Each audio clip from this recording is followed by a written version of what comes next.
Welcome to the Foul Play YouTube channel, Open Mic Edition.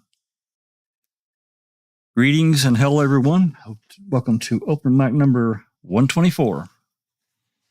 And again, today we're going back into the depositions, continuing our reading of these many different people that got deposed during Avery's civil lawsuit in 2005.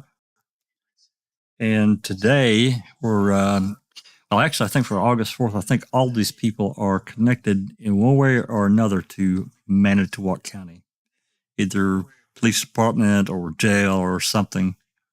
This first one is, what's his name here? Yeah, Don Belz. And we'll be starting on that one. But first,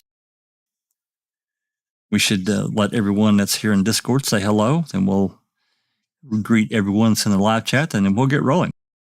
So first up, Alice.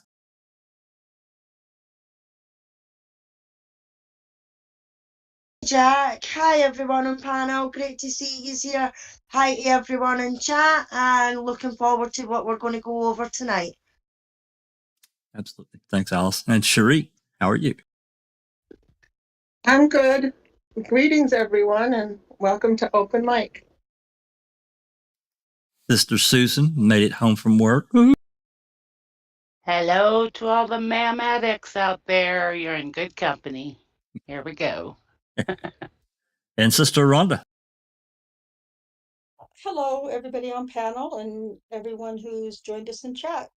Good to be here and ready for another exciting deposition. Well, hopefully these will be better than a couple we did week before last. They're pretty dry, but I think these will be moving forward. I don't think we'll have any quite that uninformative. So anyway, Alice, can you breathe through and greet everyone that's in the live chat so far? Sure. We have Pete Moss. We have Andy B. We have Catnet. We've got Colette M. We've got Nan's Life. We've got Cher. We've got Ronald D. Let's see. Case 10. Doc is in the house. We've got JD. And that's all I can see for now. Yoga. Cool. Yoga for the Ageless has just joined us. So hello and welcome to everyone that's in here. And Catnet as well. Awesome. I know Doc is going to maybe try to join us if he can. He's got some things going on at home. So if he can, I think he's going to try to jump in. But if he, he's got to take care of real life always comes first. So I also see Colette and Cher and Anna on Delucia. Yeah. Oh, Anna's new. I haven't seen Anna in the chat before, so hello Anna and welcome. Nice to see a new name in chat. Yep, absolutely. And of course, thanks for saying hello, and to anyone else that's out there that we don't really know. What we're reading and covering is a continuing the reading of Avery's 2005 civil depositions. The lawsuit was actually filed in October of 2004. Then, of course, as a civil suit always goes, there's a discovery process and so forth, and then they go into depositions. That's typically how it goes, and that's where we're at. So we're into August of 2005. Think about the date. There are also, well, I'm not going to make any determinations, but you just think about here we are basically just a few months before shit really hits the fan. So a lot of really interesting information in several of these depositions. Not all of them, obviously, but a lot of them there are. So anyway, I will inform everyone. Hey, there's Ian Rose. Hey, thanks for coming, Ian. And not that you care, But we're supposed to get hammered with a huge snowstorm in a couple of days. I don't know if everybody's aware or even. Oh, lucky you. Yeah, I'm talking about over a foot of snow they're forecasting. Of course, that's a few days away. That can clearly change. But you're welcome to some of it, Susan, Rhonda. Nope. You know, you can keep it. It's going to be 70 here Tuesday and Wednesday. Yeah, I've got my own storm coming this week, so I'm good. Okay, all right. Okay, everyone, let's. I'll quit fooling around here. Let me get this flipped over here. Hit that thumbs up button. All Share right. your DNA. Right, we promise Sherry Culhane will not take a sample of your DNA. So as I said, there's 4 depositions on August 4th. This was the first one. We'll do them in order. This is Don Belz, and I believe he is a retired. I think we'll find out here. He's a retired Manitowoc Sheriff's Department deputy, but we'll get more into that. So anyway, let's get through the lawyers here and get everyone. Maybe we'll get some parts doled out for reading and so forth.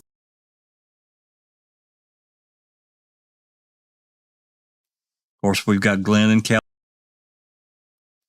Covelli and Bascom. I'll take those 2. Paulin and Mayor can. Cherie, can you take Paulin and Mayor? Okay. Thank you. And then Susan, can you do Glenn and Rhonda? Can you do? Yeah, you be the lawyer, and Rhonda, can you be Bells? You betcha. And then Alice, I know you'll be watching chat and so forth. Can you do the court reporter? Yep, sure. Anybody that wants to trade out or needs to do something, to say so. Or I'm sure we'll be stopping so forth. This one's not that long. It is 64 pages total, so that means probably 50 something with the index, or 50 something with the So, all righty, let's get this one going. You guys start whenever you're ready. Okie dokie. Mr. Belz, my name is Steve Glenn. I'm going to be asking you some questions here this morning. You currently reside in Two Rivers, is that correct? That's correct. And are you employed at the time? No, I'm retired. And what was the last employment you had before retirement? Manitowoc County Sheriff's Department. When did you retire from there? January of '88. Okay. And at the time you retired, what rank did you hold? Deputy Inspector. Is that above or below captain? Above. Okay. Major's rating. I'm sorry? Major's rating. Okay. How long had you held that rank, sir? Oh, a little over a year, I think. And before that, had you been captain of detectives? Yes. Okay. And if you could please just give me a sense of how many other deputy inspectors there would have been in Manitowoc County Sheriff's Department. There would have been one in the jail division, one in support division, and there's one other division. I was in charge of all the field operations. Mm-hmm. There's 4 of us. That's okay. If it comes back to you while we're talking, maybe you could just let me know. What's he talking about? Now, you had been with the Manitowoc County Sheriff's Department for some time before you retired, correct? Started in July of '60. And in July of '60, what position did you hold then? I was appointed Chief Deputy of Manitowoc County. Had you been in any other law enforcement before that time? Just part-time with the Sheriff's Department, Okay. assisting cases and so forth. And you'd been doing that for a few years before you became a full-time member? Sure. Okay. When you were beginning as a deputy, can you tell me what your duties included?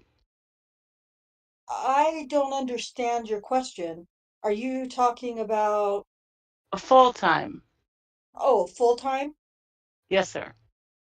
Well, the department was rather small in those days. It consisted of the sheriff, undersheriff, chief deputy, and a clerk, Oh, okay. which was Mary Menke.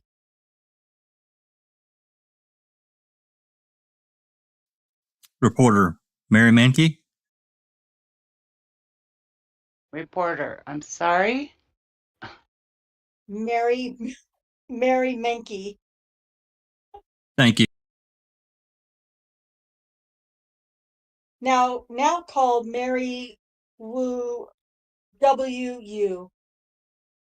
And can you tell me at the time you left about how many employees the sheriff's department had? Just an estimate. In the neighborhood of 60 or more. And you were there throughout that whole change? Yeah, Okay. yes, Let me ask whether or not, in your role as chief deputy, you would have been involved in the investigation of major crimes. Is that true? right. And so as of 1985, you would have been involved in doing that for almost a quarter of a century, it sounds like. Is that right? Yes.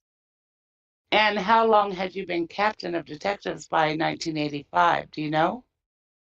Possibly 4 years. And can you give me a sense of how many detectives there would have been around 1985? And again, just an estimate. Well, we were known as the Terrible Nine, so there was 9 of us for a while, and then it was cut down to 6. Crap. Oh boy. What a name. That's Yeah, yeah. no kidding. When you say you were known as the Terrible Nine, by whom were you known in that way? We seem to get called out get called out on tavern fights all the time. Okay. Was there anybody higher than your rank in charge of detectives as of 1985? Oh, the new position of chief deputy that they brought back in. Okay. It would be Eugene Couchet. So there was you and then Couchet and then the sheriff? Is that the way it would have been in terms of that line? No, the chief deputy, when that position was brought back in, was over the top of me too. Okay. He was more or less, that's a long story. When Alvin Hmm. Gill was sheriff and the election come and he was no longer permitted to run, Okay. he had some deal with the county where they were going to hire him as a special investigator, and they abolished the chief deputy's position to make room for him. Oh, okay. And it went from there right up the line. Okay. As captain of detectives, was it your job ordinarily to supervise what other detectives did? Yes, And would you ordinarily review their reports, for example?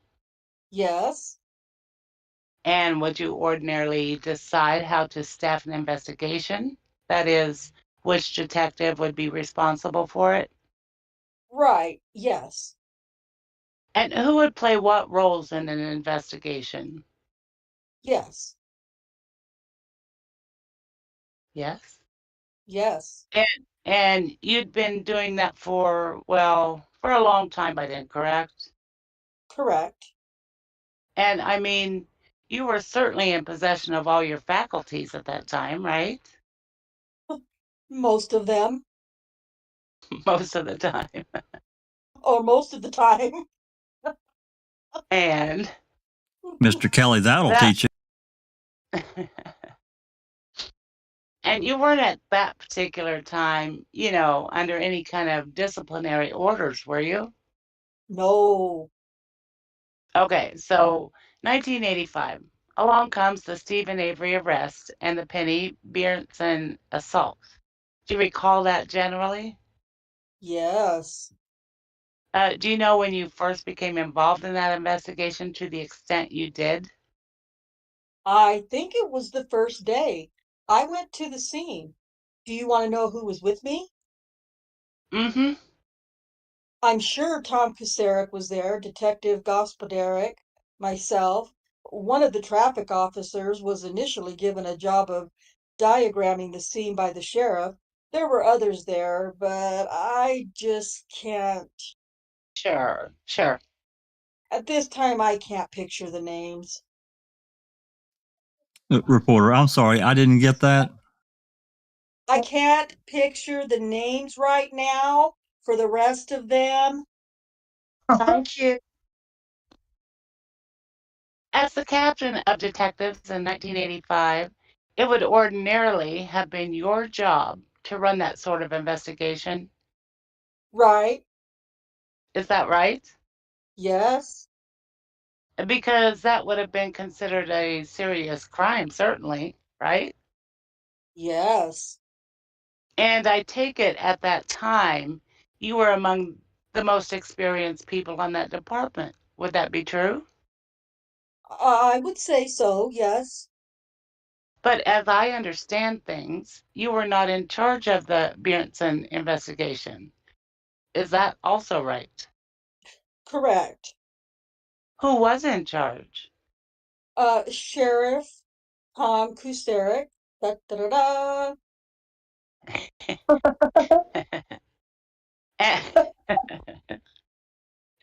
Very good.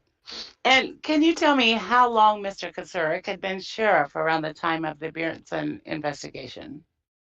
Oh, I don't recall. Well, let me put it differently then. Can you recall any other major crimes that he was in charge of investigating before this Berenson assault? I can't. No, no. Mm-hmm. Do you know if he had been in charge of any major crime investigations? Not to my recollection.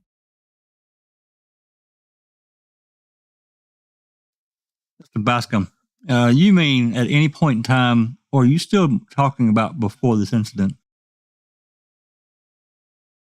That time. At the time of the Berenstain in 1980. Right. Okay. And your answer was no, you couldn't recall any others? Well, actually, he was in charge of all of them when you come right down to it. You know how it goes. Well, sure. I mean, he's in charge because he's the sheriff. Yeah. But in terms of having hands-on involvement in an investigation, are there any other investigations of major crimes that you can recall him being in charge of? I'm going to object to the form of the question. Yeah, Mr. Bascom, and again, we're talking about prior to, in terms of, I think the question's vague as to time. Not Well, really. and also what hands-on means. Please go ahead. I don't recall. Okay. That is, you can't think of, you can't tell us any other major crimes that Tom Kazurik would have been in charge of investigating as of the 1985 Berenson case, correct? Yes, he would have been, and this would be involved with our drug unit that we had, and he had to be filled in on everything and know everything that was going on In drug cases? in drug cases. Okay. And I don't recall if we had a prostitution case going at the time or not, but it was near that time. But he knew what was going on all of them, Well, sure. and usually attended the meetings that we had. Would you characterize your role in the Berenson investigation as greater, lesser, or about the same as it would have been in any other major crime investigation at that time? Mr. Pollen, I object to the form, but go ahead, sir. Mr. Mayor, join. Lesser. Okay.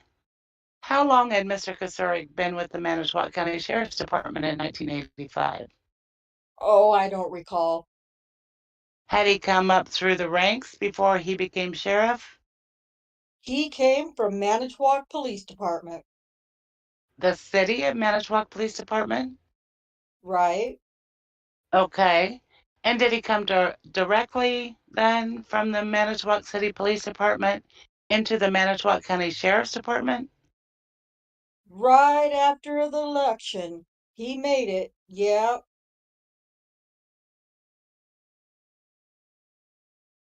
I'm sorry, right up to the election. Right after the election, he Oh, right after. came and took. Thank you. And do you know what his role had been in the Manitowoc Police Department before coming to the Sheriff's Department? I believe he was the detective in the detective bureau and was in charge of juvenile investigations. Okay. When you earlier said that as captain of detectives, you would ordinarily see other detectives' reports, did that occur in connection with the Berenson case? There were times there was reports missing.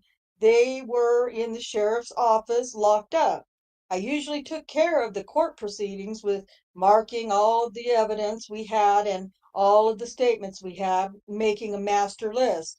And if I did go to court with this particular box, the district attorney could turn to me and say, I want the statement from whoever it was. I usually had them coded. I knew right where to go get them out. I think if you've seen any files in there, you'd see a little circle with the number on them. That's my marking. Okay. And again, I mean, in this case, it was Mr. Kasurik who was in charge of that, not yourself. Mr. Pollen, object on foundation. Mr. Bascom, and I'll object to the form of the question. It's vague. Mr. Mayor, join, so then answer. Mr. Pollen, if you can. Black and white. He was the boss. Oh, sure. Now, you are aware that there came a time when, through some DNA analysis, it was determined that Stephen Avery had not been involved in that offense, and that Gregory Allen is the actual perpetrator of that offense. Newspaper. Yes. Sure. Since that time, have you had any conversations with Sheriff Kasurik or then Sheriff Kasurik about this case? He came to my shop for gun work and oh, I have a pop-up going on. He came to my shop for gun work and I don't recall. I didn't want to talk about that anymore once this was started. When did he come to your gun shop? Let's see. He was there maybe 6, 7 months ago. Did he stop in with a firearm to have you deal with it? Yes. And what was the discussion that you didn't want to participate in? There were none over it. I'm sorry? There were none about this particular case. Oh, okay. I wanted to hear what he had to say about the gun, what was wrong with it, and so forth. I was pretty busy at the time. Did he say anything at all about this case? That is the Avery case. I don't recall if he did. I don't think so. Did you know a detective named Leroy Bilkey? Yeah, I know him. Okay. And how long did you work with him? Well, when we merged the departments, that's when I started working with him. And when would that have been, please? I don't recall the date. And when you say merged the departments, what departments were merged? We had what we called county traffic. They had no police powers outside the fence post. This they wanted to change to give them full police powers, Uh-huh. building our department up. And that was the thing in those days. All those boys thought they were coming in and they were going to take charge. But when he found out the sheriff was the highest law enforcement officer in the county, we had lips dropping. There was some animosities in the group. You know how it goes. Interesting. Sure. I worked with Belkey a lot of times. He's come to my shop too. Okay. I take it then that you knew that he was involved with the traffic side of things for some years, Yes, and that when he came into your department, he had some rank also in the traffic unit. Is that correct? yes. Did you know him when he was a lieutenant in the traffic division? Sure, yes. And do you remember having a conversation with him in connection with the Berenson investigation? Remember talking to him about the case? I don't recall this conversation, but I did read the report the other day on the second, and I looked at it, and all I could do was laugh. Well, let's ask about that. When you say you read the report, what report are you referring to? The one that lady talked to me on the second, she showed me what Belkey allegedly said to me, and I don't recall this at all. Okay. Who is it that talked to you on, you say on the second? She was representing the county, I believe, wasn't it? I don't know. Do you happen to remember her name? No, I don't. Okay. But, and this was, when you say the second, was this just a couple of days ago? Yeah, conducted at the sheriff's department. And you were invited in to the sheriff's department by someone to talk about this? Yes, And who was there then? just her and I in a room. We used that would have been in the inspector's office. I'm not going to get this marked yet, but for council's purposes, I'm looking at page 5305 and 5306 from the Department of Justice file. Sir, let me hand this to you and ask you to take a look at that and tell me if that's the report that you were referring to a moment ago. I believe these investigators added in a little bit in here, a remark like, "This is Sheriff Kacerik's first big case." I can't picture that coming out of me, but I don't recall if I said it or not. Well, I'm saying I didn't. at the moment, all I'd like you to do is to, and you might want to look at the second page of that as well, because that's the page I think that has the discussion about Lieutenant Bielke. And at this point, all I'm looking to do is have you tell me whether you can identify that as the report that you went over with this woman a few days ago at the sheriff's department. Okay, what do you want me? Well, is that the report that this woman had when you went to the sheriff's department? No. Okay, she had a different report. Yeah. And what did that report discuss? Do you remember? Boy, I just about can see the number on that report. Let me show you, for council's purposes, 5529 and 5530. You don't have the numbers on the. Let me show you this. I'm sorry, I'm not getting this. You don't have the numbers on the what? On the report. What would this right here mean? S.A. Strauss, the S.A. Special agent? Special Agent. Yeah. Okay, yeah, that's not the one I had either, but this one was. Can I have that back, please? You want me to comment on this remark that Belkey made? No, I will at some point, but at the moment, I'm still trying to figure out what it was that you were shown and by whom. I mean, I think we understand that on August 2nd, 2 days ago, you went to the sheriff's department. At 2:30 p.m. in the afternoon. Okay. How did that meeting come about? How were you aware that that's where you were supposed to be at that time? I was called and asked if I could be there at the time by, again, I don't know I don't know her name. She introduced herself, but I can't recall her name. Okay. Uh, Mr. Mr. Holland, you Pollen. should have Oh, that sorry. information, shouldn't you? Sorry. Would the name Amy Doyle ring any bells with you? Right on. Yes. I asked her if she was the daughter of the governor, and she says, Okay, okay. So Ms. Doyle called you and asked whether you could come to the sheriff's department to meet with her. yeah, she called me. I don't know how many days in advance of that, but I had it written on my refrigerator for a long time. Okay. And when you showed up, it was you and she? Yeah, Was there any recording of your interview with her going on?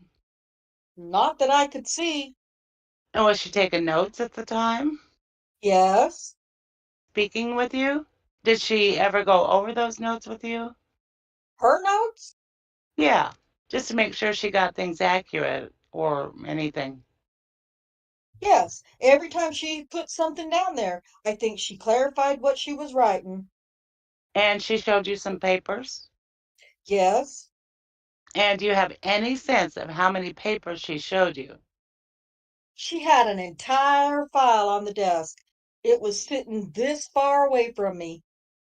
And how much of that file did you go through at the time? Oh, she might have had at the most about 10 different files that we got out of there. And she would hand documents to you and ask you to review them? Mm-hmm. But neither of the two documents that you have in front of you now with the page numbers that I gave earlier were among those documents that you reviewed. Is that correct? I don't recall seeing this. Okay. And could you tell me in the lower right-hand corner what the number is when you say this?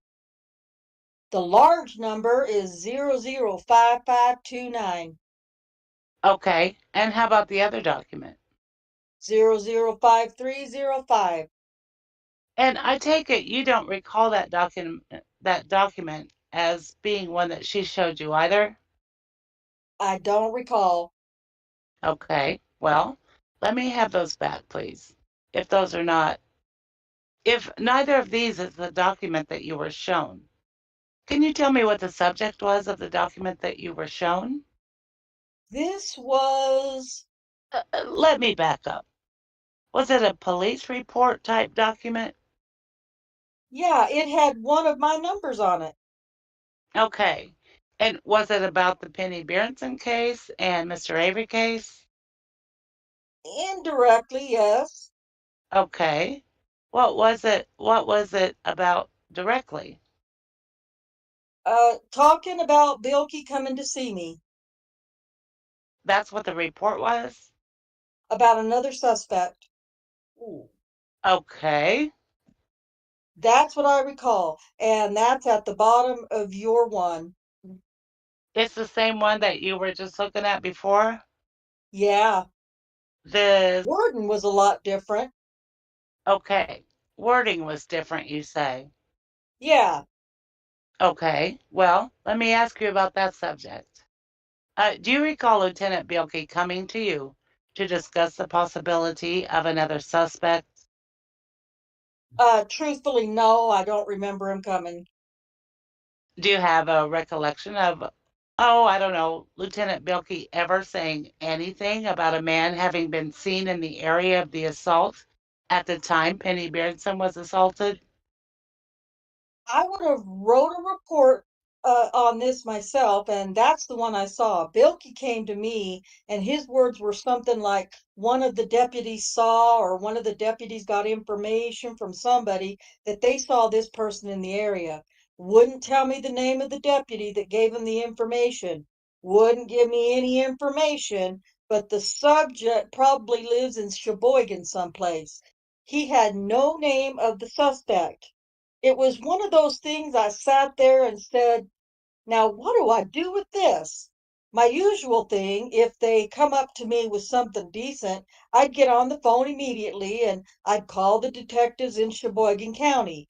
We work so close together in this area, and they'd have bent over backwards to find out what it was all about. That's just Another, that's just really yeah. interesting as hell. Yeah, it Yeah. is. Yeah, yeah, about Peg's report Yep. and how the lack of communication. Well, not only that, but there have been suggestions in other places, no proof, obviously, and we don't have any recordings that that Gregory Allen was, at least brought in or talked about in Sheboygan County more than once. I reckon. That's interesting that he would say that. Well, and he's also talked about different reports or different things being worded differently than what he remembered them. Yeah, that's interesting too. it is. It'd be interesting to find out what report that actually is. Maybe they'll get to it as we move forward. Yeah. So far, Paul, this seems like he might be the only most honest person in this whole shit show. So far, but there's a couple more from that department that are pretty straightforward too, pretty straight shooters. No bullshit about them. He doesn't seem terribly bright to me.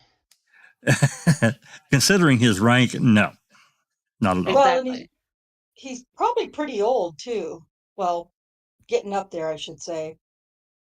Yeah, he retired in '88, and this is '95. This is 7 years later. No, it's more than that. This is 2005. So if he retired in '88, it's 17 years later. 17 years later, yeah. So yeah, he probably is up there. He's kind of an older gentleman. Yeah, but I like you say, Susan, it doesn't seem very bright, and I don't mean any disrespect to cops out in rural areas and everything like that, but half of them seem like they're two sandwiches short of a picnic, because they're somebody's brother or brother-in-law or father, or so they don't really need to work to get the positions that they get because it gets handed to them. Yeah, I mean, this guy was a top detective, though. I mean, but a lot of times in these rural areas, and again, no disrespect, it's just the way it is. It's they're unsophisticated. They're just they're just regular people that didn't necessarily go to college or get degrees in criminal investigations and all that kind of stuff. They're just people interested in law enforcement in some way. And as Al said, sometimes it's hey, I got a brother-in-law that's looking for, or a brother that's looking for work, or a sister or whatever, and they get a job. It happens. Hey, we've had a couple. We've had a few join us. I'll say hello, and then we'll continue to read this. Let's see, Phaedrax, and looks like Clive, TTM Fangirl. Who else we have? Alice, have I missed some?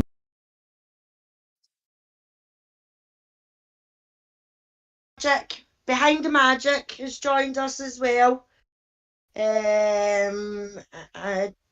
Jazz Naz, we didn't get Jazz Naz before, and Master Cedar, and Ian, they've all joined us since we've been reading. So hello everyone, and welcome to the chat. There you go. Thank you very much. That's right. Okay, Susan and Rhonda, you guys continue whenever you're ready. Line 17. That's right. Sure. There was no sense of me giving them, can you go out and look for a name unknown, address unknown, possibly living in your city or your county? That's a tall order. I can appreciate that. Can you give me as close as you can a time frame as to when you and Lieutenant Bilkey had that conversation? I can't even recollect him coming in and telling me that. Okay. Right now. Sure. But you do know that you had some conversation with them that was not as... I must have, because my report was in the file. Okay.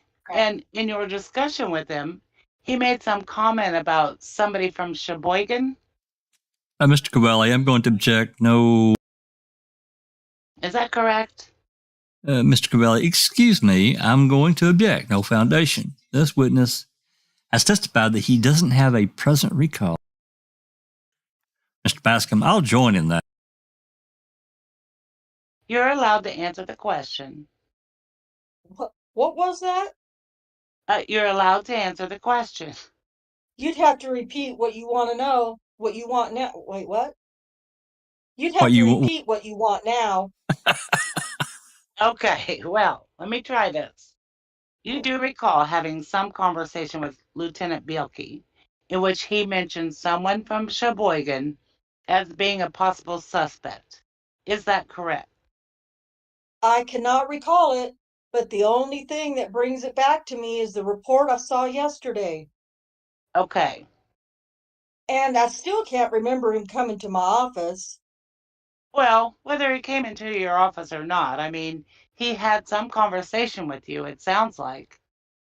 Apparently, And you at the time did not think the conversation was sufficiently specific to allow you to go to another agency with that information. Is that what I understand you to say? Mr. Pollen, I think we're exceeding his foundation. I had zero to go with in the first place. I didn't go to another county. Mr. Pollen, I object to the form of that basis, on that basis. And at the time you had the thought of whether you should go to another county. That was based on what it was that Lieutenant Belz had said to you. Is that correct? Mr. Bascom, object to form. Mr. Mayor, I'm going to object as misstating. I can't. Mr. Mayor, his testimony, there's a statement in there. Excuse me. You've made your objection. Mr. Covelli, if I can just have a continuing objection to the lack of foundation Sure. on this subject matter. Thank you. Mr. Pollen, Mr. Belz, when one of the attorneys object, you just want to hold tight Okay. and then wait until that gets out and then go ahead and speak so that we're not speaking at the same time. Now, those objections having been made, you're still allowed to answer the question. Like I said before, I don't recall Belz walking into my office. I can't remember this, but apparently he must have. And why do you say apparently he must have? I wrote a report on it. You wrote a report on it? I'm sure I did, yeah. And what did your report say? Do you recall? I just explained how he came in. Deputy gave him information, wouldn't give me the deputy's name. He had no name of the suspect. Possibly lived in Sheboygan. It was a big zero. What the hell? This makes no sense at all. Yeah, why wouldn't he give him the deputy's name? That's Right? Jeez. That makes no sense at all. It's like he's trying to completely. And surely Not they also had the name of the suspect. Sure. Yeah. Yeah. And then he wrote a report about that. Yep. He must have. Partly. Apparently. Okay. Yeah.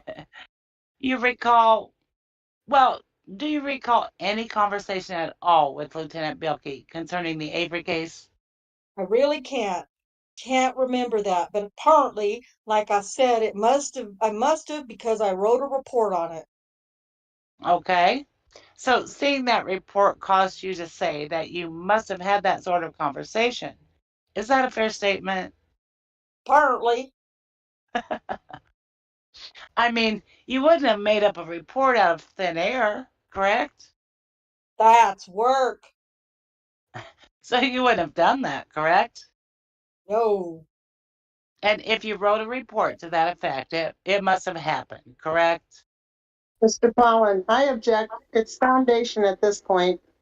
Mr. Mayor, Yeah, also the form of the question. Go ahead. I think I answered it already, couple times. Mr. Pollen, I think you have too. Go ahead and answer it one more time. So, if there was a report there, well, I gotta say, yeah, it's possible What's possible? that Belky may have said something to me about this.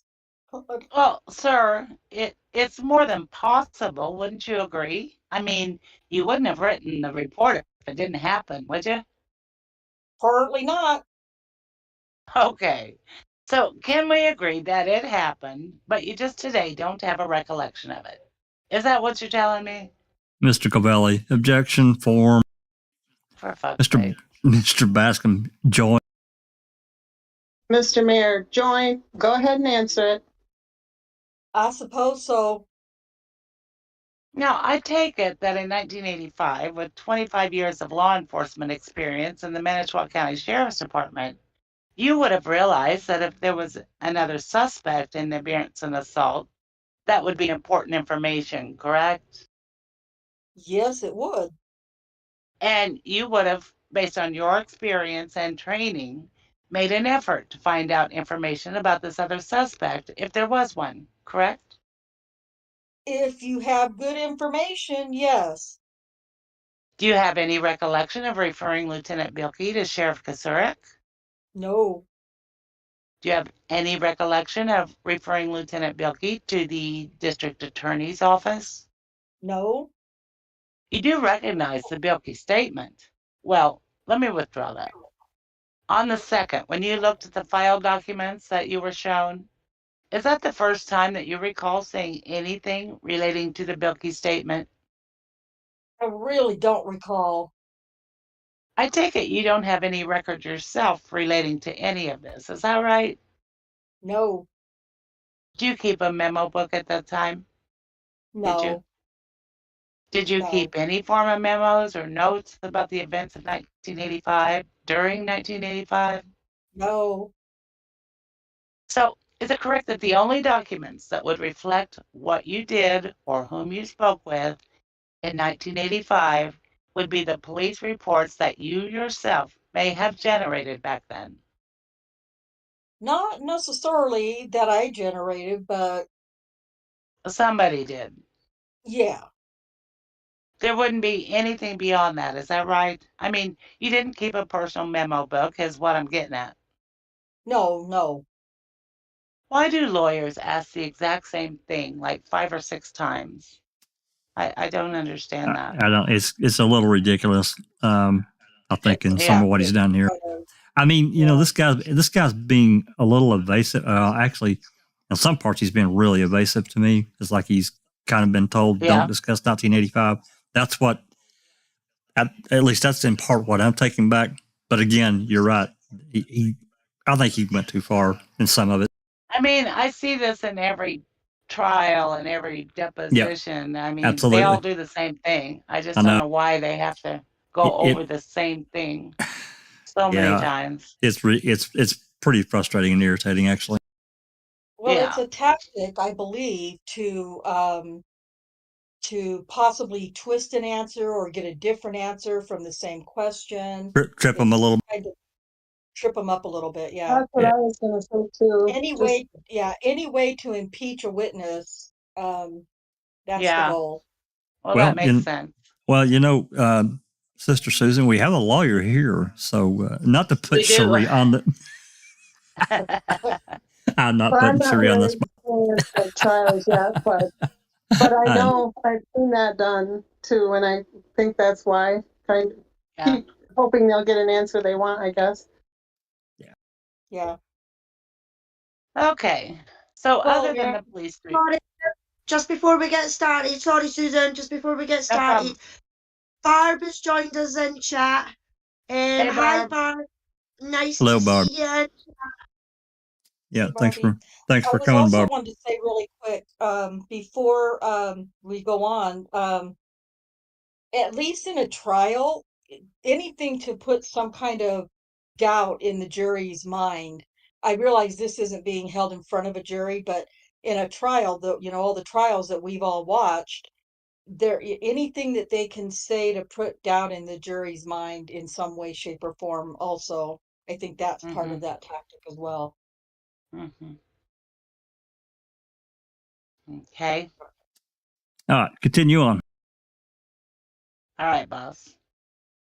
Okay. So, other than the police reports that would have come out of your department, are there any other records at all that you can think of that you would look at if you were trying to go back to 1985 and see what had happened then? The main file, that's the only thing I can. Okay. And when you say the main file, that would include the reports that would have had the number with the circle around them that you were talking about before. Is that right? Right.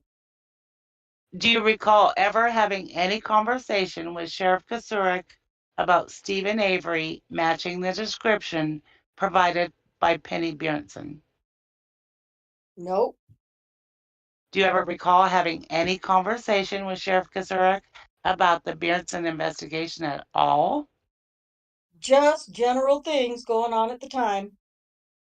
Specifically, sir, do you have a recollection of telling Lieutenant Bielke that you were not going to bring in this person from Sheboygan for questioning? Now, how could I possibly do that?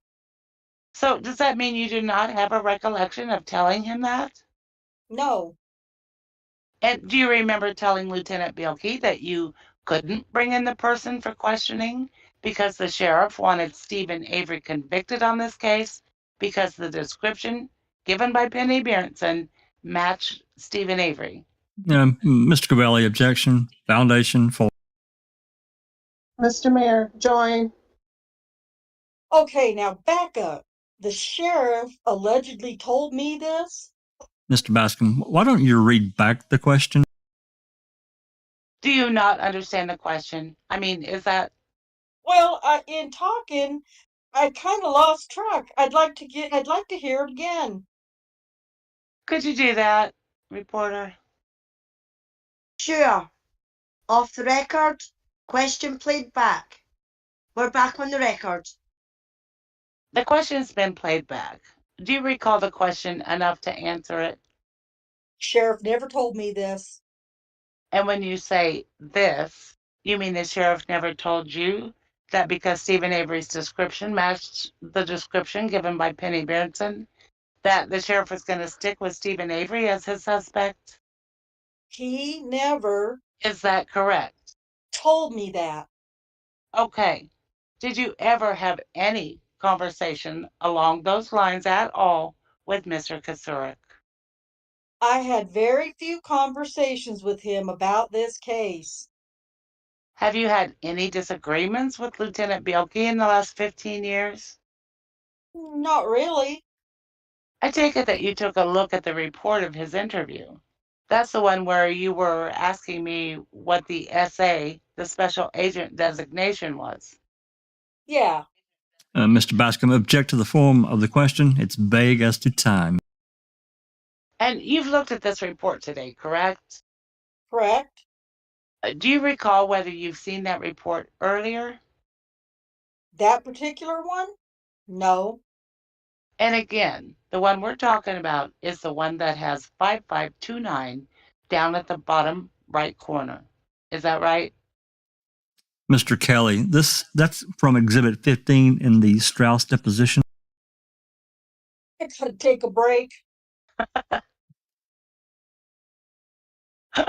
Okay. I got problems with my water tablet. I gotta take a piss. No problem. Go for it. Reporter's going to say off the record, he's got to hit the head. Off the record so that the man can take a piss. Off the record, 10:45 to 10:51. We're back on the record. Mr. Belz, feel better? Let me ask you questions in a couple other areas, and we'll come back to the Bielke business. Do you recall a composite drawing being prepared of Miss Bjornson's assailant? No. Do you recall ever having any conversation with anyone about a composite drawing? Jean Couché told me some time ago that he'd drawn a picture. I bet he did. Did you ever hear anyone saying that the composite drawing resembled someone? Mr. Bascom, are we talk? It's vague as to time objection. Ever? Ever. Okay. Yeah, I'm sure I heard that he looked like Steven. Okay. Do you remember when you first heard that? That was shortly after he'd drawn the picture. Like the same night or afternoon? Late afternoon, something. I can't recall when I heard that. Sorry, I can't remember when I what? I can't recall when when I heard that. That's a hard one to pin down. You were aware that Ms. Bjornson was taken to a hospital, correct? In connection with this assault? I put that together in the middle of the day, yeah. Okay. Were you ever at the hospital while she No, was there? I'm sorry? no, And you weren't there at the hospital when Mr. Couché prepared a composite drawing then, I take it. no. Is that right? That's right, no. Okay. Did you understand Miss Bjornson or her husband to be friendly with Mr. Kasurik? Yes. What was your understanding of that? Both Mr. Kosirik and Mr. Beardson's wife, what was her name? Penny. They attended the same church together. I take it they were personal friends.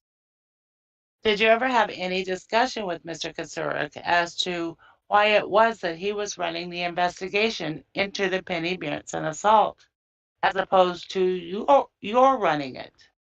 No, Why not? he was the boss. That's why. And so because of that, I mean, his decisions ruled. I believe so, yes. Okay. And I mean, did the fact that that decision had been made indicate to you that there would be no discussion about it? I couldn't form that opinion, really. Let me come back again to this composite drawing.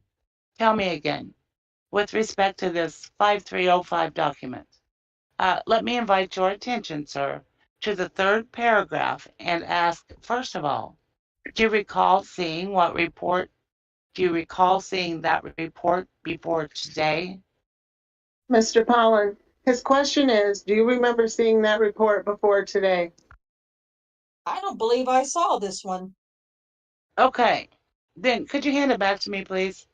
Do you recall having a conversation with agents from the Wisconsin Department of Justice? 2 females, yes. And would it sound right if I were to tell you that that conversation was around October of 2003? Does that sound right to you? It would be right about, yeah. Okay. And do you remember in the conversation with those agents from the State Department of Justice talking about the composite drawing? I can't recall if they mentioned that or not. I'm sorry, I can't recall. I can't recall. At the time that you talked to them, obviously you were attempting to be as complete and truthful as you could be. Mr. Mayor, object to the form. Yeah, You weren't trying to withhold any information from them, correct? there'd be no reason to withhold. So you were not trying to withhold any No, information, correct? And similarly, you were trying to be as truthful with them as your recollection would allow you to, correct? yes. And do you recall having a conversation with them about how rapidly Stephen Avery became a suspect in the Berenson case? You're referring to the wording a little bit too fast. Okay. Yes, I recall that. And do you recall telling them that in your mind, you thought that was because of the composite drawing and someone saying that that was Stephen Avery? I think I mentioned it too. That's why I say I was it was a little out of context there. I mentioned about being a little fast. I myself, I don't think I really saw the composite driving diagram. I can't recall seeing that picture myself. And I'm sure I mentioned to them that all the evidence really looked bad for Steve. Sure. And that was from your recollection at the Right, time, right? right. Because again, you hadn't had any documents that you could look at in 2003. And when you were talking to the agents in 2003, did they show you any reports or show you any documents from the case file? I don't recall. Did you know at the time that these agents were talking to others about the Avery case besides you? I'd have to say yes. And had you been told by any other people at the time that these agents were out reopening the investigation into the Avery case? Do you have any recollection of that? Somebody told me they were. I'm just asking if that happened. That I don't recall. When the agents showed up at your place, had they announced themselves first? Had they called or written you first? I think I had calls. I'm sorry? I think I had a call. Okay. And when you had this call, was the call from them or someone else? I don't know. I really don't know who it was. Well, let me ask you. Was it a call from someone you knew? If it came from the state, I think I wouldn't know them anyhow. Oh, God. Sorry, I didn't get that answer at all. If it came from the state, they were investigators from the state. I wouldn't know them at all. Thank you. But before anybody from the state contacted you or showed up, had you had any contacts from anyone else? For example, someone from the Manitowoc County Sheriff's Department telling you that these folks might be looking to speak with you? Very possible. That would probably be. I talked to Couchet quite a bit on the phone. Whoever it is, I can't tell you who it was. I don't know. Okay, let me ask it differently. Were you surprised when you were contacted by somebody from the state about this case? Or had you known that you might be? Oh, I was pretty surprised. Okay, I can't deny that. so you had not had any knowledge in advance that someone would be coming to contact you except for the telephone call Yeah, from the state, okay? right. Were you present for the lineup that was done on Stephen Avery? Yes. How did that come about? Why were you there? I didn't have anything to do with that part, but I was there. I don't know what I was doing on that end of the building then. And was that in the Manitowoc County Sheriff's Department building? Yes, And who was in charge of setting up that lineup? it was Couchet and the sheriff. Da, da, da, da. Do you know whether it was the practice at that time of the Manitowoc Police or Sheriff's Department to videotape lineups? I didn't see that happen. I don't remember. Okay, so that's actually the next question I was going to ask, was whether you have any recollection of that particular lineup being videotaped. I was there such a short time. It's Could have been. all I can remember is I was there for some reason, and it seems to be something to do about the glass. I don't think they said Mrs. Berenson was leery about that or not. Did you say Leary? Leery. Leary, thank you. About looking through the glass while people can see you on the other side. Sure. And that we conducted that little experiment, the other side and back. Sorry, I'm not getting that. I think that's why I was there. We made a little experiment to make sure that he couldn't see out and see her. Thank you. He must have a really thick accent or something. This reporter's Yeah. having a hard time understanding him. Well, the Yeah. reporter is actually the guy that is in charge of the company that did the videos and the transcripts. Oh, yeah. Oh, yeah. Yeah, it's I don't know. Anyway, yeah, probably. But still, I mean, Yeah. he's having a hard time picking up what he's laying down. I agree. Yeah. Absolutely Yeah. agree. But with respect to the videotaping issue, it could have been videotaped. It could not have been videotaped. You just don't know? Don't know, really. Okay. You've never seen a videotape of it, is that correct? Right. God. All right. Let me come back to the Bilkey interview. Okay. You've indicated that you were aware that other people beside yourself were being interviewed by the state agents. Is that correct? Yes, I believe the agents told me that. And did you know whether they had talked to or were going to talk to Lieutenant Bilkey? I believe they already had. And did they ask you about what, or let me withdraw that. Did they tell you what Bilkey had told them in their interview of him? Yes. And generally, can you remember what they told you? Not really. General to what was in there. And when you say general to what was in there, are you referring to this 5529? That's correct. Okay. And when you say general to that, do you mean they told you the same kind of information that is in the document that's 5529? Mr. Mayor, Words could be, reform. sorry. Words could be a little different. Oh, sure. The words could be a little different, but I mean, is that the general subject area that they were? That's about it. Yeah. Okay. And did they ask you for your recollection of that conversation with Lieutenant Bilkey that's described in 5529? I think I gave them the same answer. I couldn't remember that. Okay.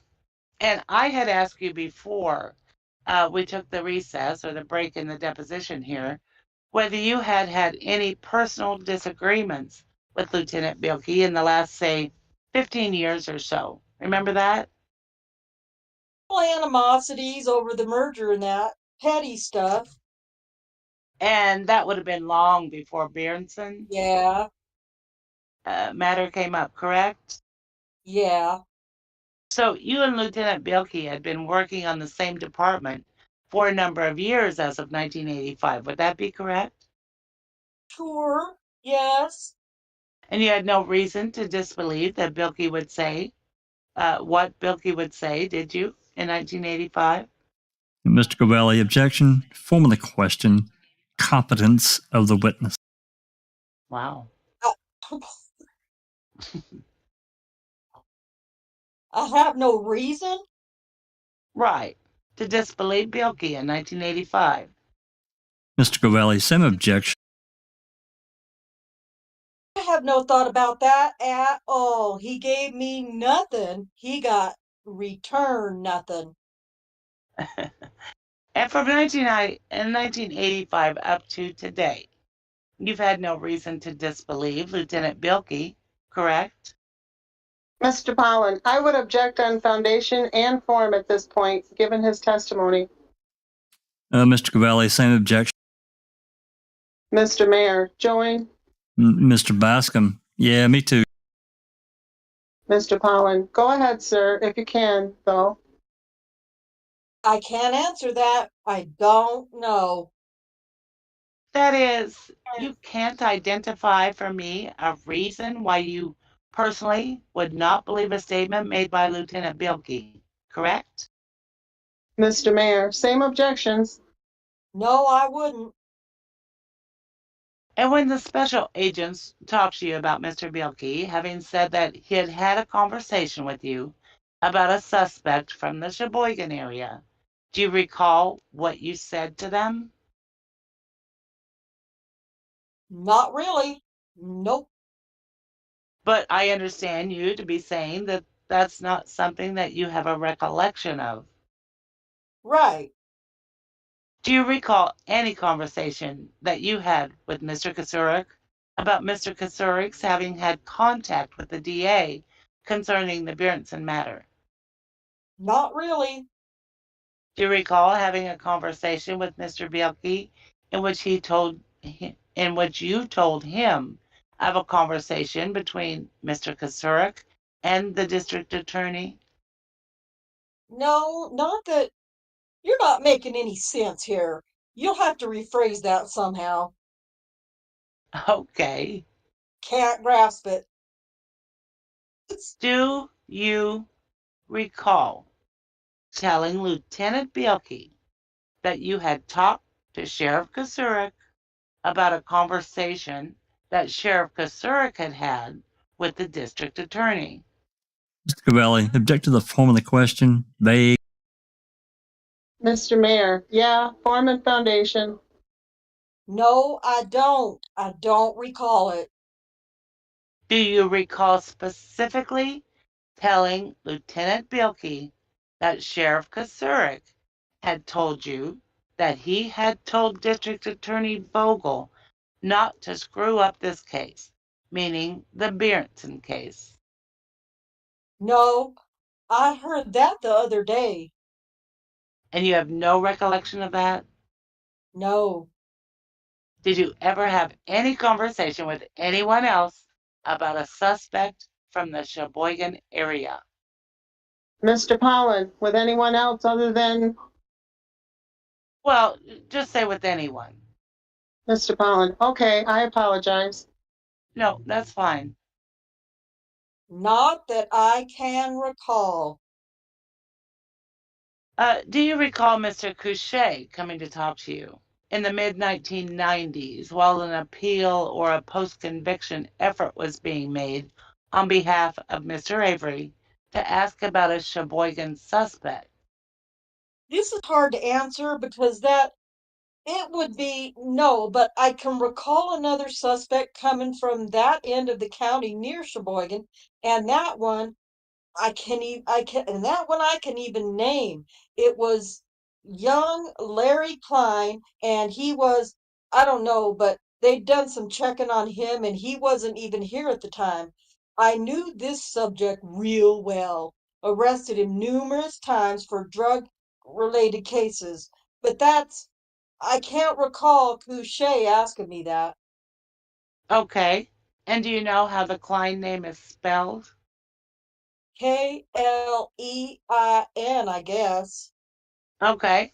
Well, so with respect to any contact you may have had with Couchet in the mid-90s about another suspect in the Bjornson case, and in particular, a person from Sheboygan, do I understand you're saying that you have no recollection of that? No, and I'm burning the wax up here. I can't. No, I don't recall, really. Burn the wax. Let's pause His here for candle's just. about out. Yeah, let's pause here just for a second. We don't have too awfully much more to go, so this is a good place to pause. That And, man's time for a nap. yeah, apparently, maybe get a Red Bull or something. I don't know. I don't know. I don't know about you guys. He does seem like he's rattled, but at the same time, he's being really vague to me. Really vague, more than. Yeah, because I mean, those are pretty specific things. I mean, it is a long time after. It was. And Yeah. if he's older, I can see how he can't remember any of it. You know, if he was on the up and up, I don't know. I can't see that it stuck with him that hard. Yeah, I mean, some of his answers are I don't know. And I'd really like to see this other report that apparently that Strauss and Amy Lehman talked to him about. Yeah. Yeah, where's that at? Well, there's efforts being made to get these exhibits. I don't know if that'll be successful or not, but we'll see. I want the exhibits and I want the videos. I want them bad. Don't we all? Yeah. Yeah. I'd You love don't to see want the. much at all, do you? No, I don't. I mean, and I've actually been pretty good this year, and I could put that on my Christmas list for Santa. But yeah, I would love to have. It's only February. Well, Yeah, exactly. Well, that's right. I got a lot. I got a long time. I got a long time. I mean, I could be bad, but before Christmas. So, but yeah, Maybe the Easter Bunny. it would be really interesting to have the videos to see the body language, and because you can get more from how he's reacting to, right? Oh, I'm doing the God, body language here. Can you not see it? Yeah. Well, I can. I can tell you, I did some eye rolling too. I don't know if you felt that, but I did. So anyway, I like my body language. Oh, it's hard to be an old geezer when you don't know what it's like to be an old geezer yet. You're doing great, Rhonda. Oh yeah, well that's another thing. As Susan said, his accent or the way he's talking, and this reporter is having a hard time getting it down. I don't know. Maybe I'm going too far because he is. So if he started in the department in '60, he retired in '88. So I mean, he's got to be pretty old. I'm guessing in his 70s. Well, let's say he was 20 in Let's say he was 1960. 20 and 60. Yeah. Yeah. It was there 28 years. So, and then this is 17 years later, right? Yeah, we just say from 60 to 2005. That's 35 years. That put him at a minimum of 55. But I'm betting he's older than that. That's young. Oh yeah, he's older than that. Yeah, I'm betting he's in his 70s without actually knowing. So I don't know. I'd like to see the video. Yeah, absolutely. Yeah, me too. It doesn't look like there's any questions. So let's continue on. There's not too awfully much more to go. Let's see if we can get this one knocked out and maybe get started on the next. Okay, Nick. Line 11. Okay. And just so I have an understanding of what you've been referring to earlier with respect to reports that you were involved with, let me show you page 846. Counsel, just so you know what we're talking about from the file. You see in the upper right-hand corner? It looks like me. A number 15 with a circle around it? That looks like mine. Yep. Okay. That's what I thought you had in mind. I just want to make sure that you were on the same page, that we were on the same page. Are they talking to Alan? No, the subject of the page wasn't so much an interest to me as it was the... Father was concerned and he called me and I talked to him. And I'm really trying to find out, sir. That's me. Is whether the number 15 with the circle around it in the upper right-hand corner of that page is the kind of marking that you would have made on a report of yours. That's right. And this is, in fact, is a report of yours, correct? Right. Okay. Now, is it fair to say that that's a practice you had sometimes, but didn't follow it 100% of the time? That is, putting a number in a circle on top? Mr. Baskin, I'm going to object to the form of the question. That's usually what I did when I had a large file. Okay. But again, I mean, the reason I'm asking is because if there are other pages that bear your name as the reporting officer and don't have a circle number at the top, that doesn't mean that the page is an error, does it? Mr. Mayor, I'm going to object on grounds of foundation unless you show the witness, but go ahead. This numbering system is just that I can go back and get this piece in a court case. Well, sure. And again, I mean, if we look at 849, which is apparently another report of yours that doesn't have a page number circled at the top, that doesn't mean that that document that you're holding in your hand is an error, does it? No. Okay. 20 years can make a difference. You don't have the number 8 in there, do you? No. 8 would clarify some of the questions you've been asking. 8 with a circle at the top, or 8 down in the bottom? Right-hand corner. Okay. Do you remember what that is? It's something she showed me on the second. I'm sorry? It's something that she showed me on the second when I was at the sheriff's office being interviewed. And is it a police report of yours? Yes, I believe so. I'm sorry, I don't. Oh, wait a minute. Here we go. Let's see if that's what we're talking about. That looks like it. Mr. Kelly, why don't you get the page number? I will. Let me, once he's identified it. Is that the page you're referring to? Mr. Pollen, the Bates stamp number on that document is 838. Yeah, the deputy I couldn't name before would be Frauenfeld. Here, just a moment, please. Is the document that you're holding with the 8 in a circle in the upper right-hand corner the document you were just referring to? Yes. Okay. And what number does that have stamped on the bottom right-hand corner? Oh, let me get my spectacles. Looks like 000838. Okay.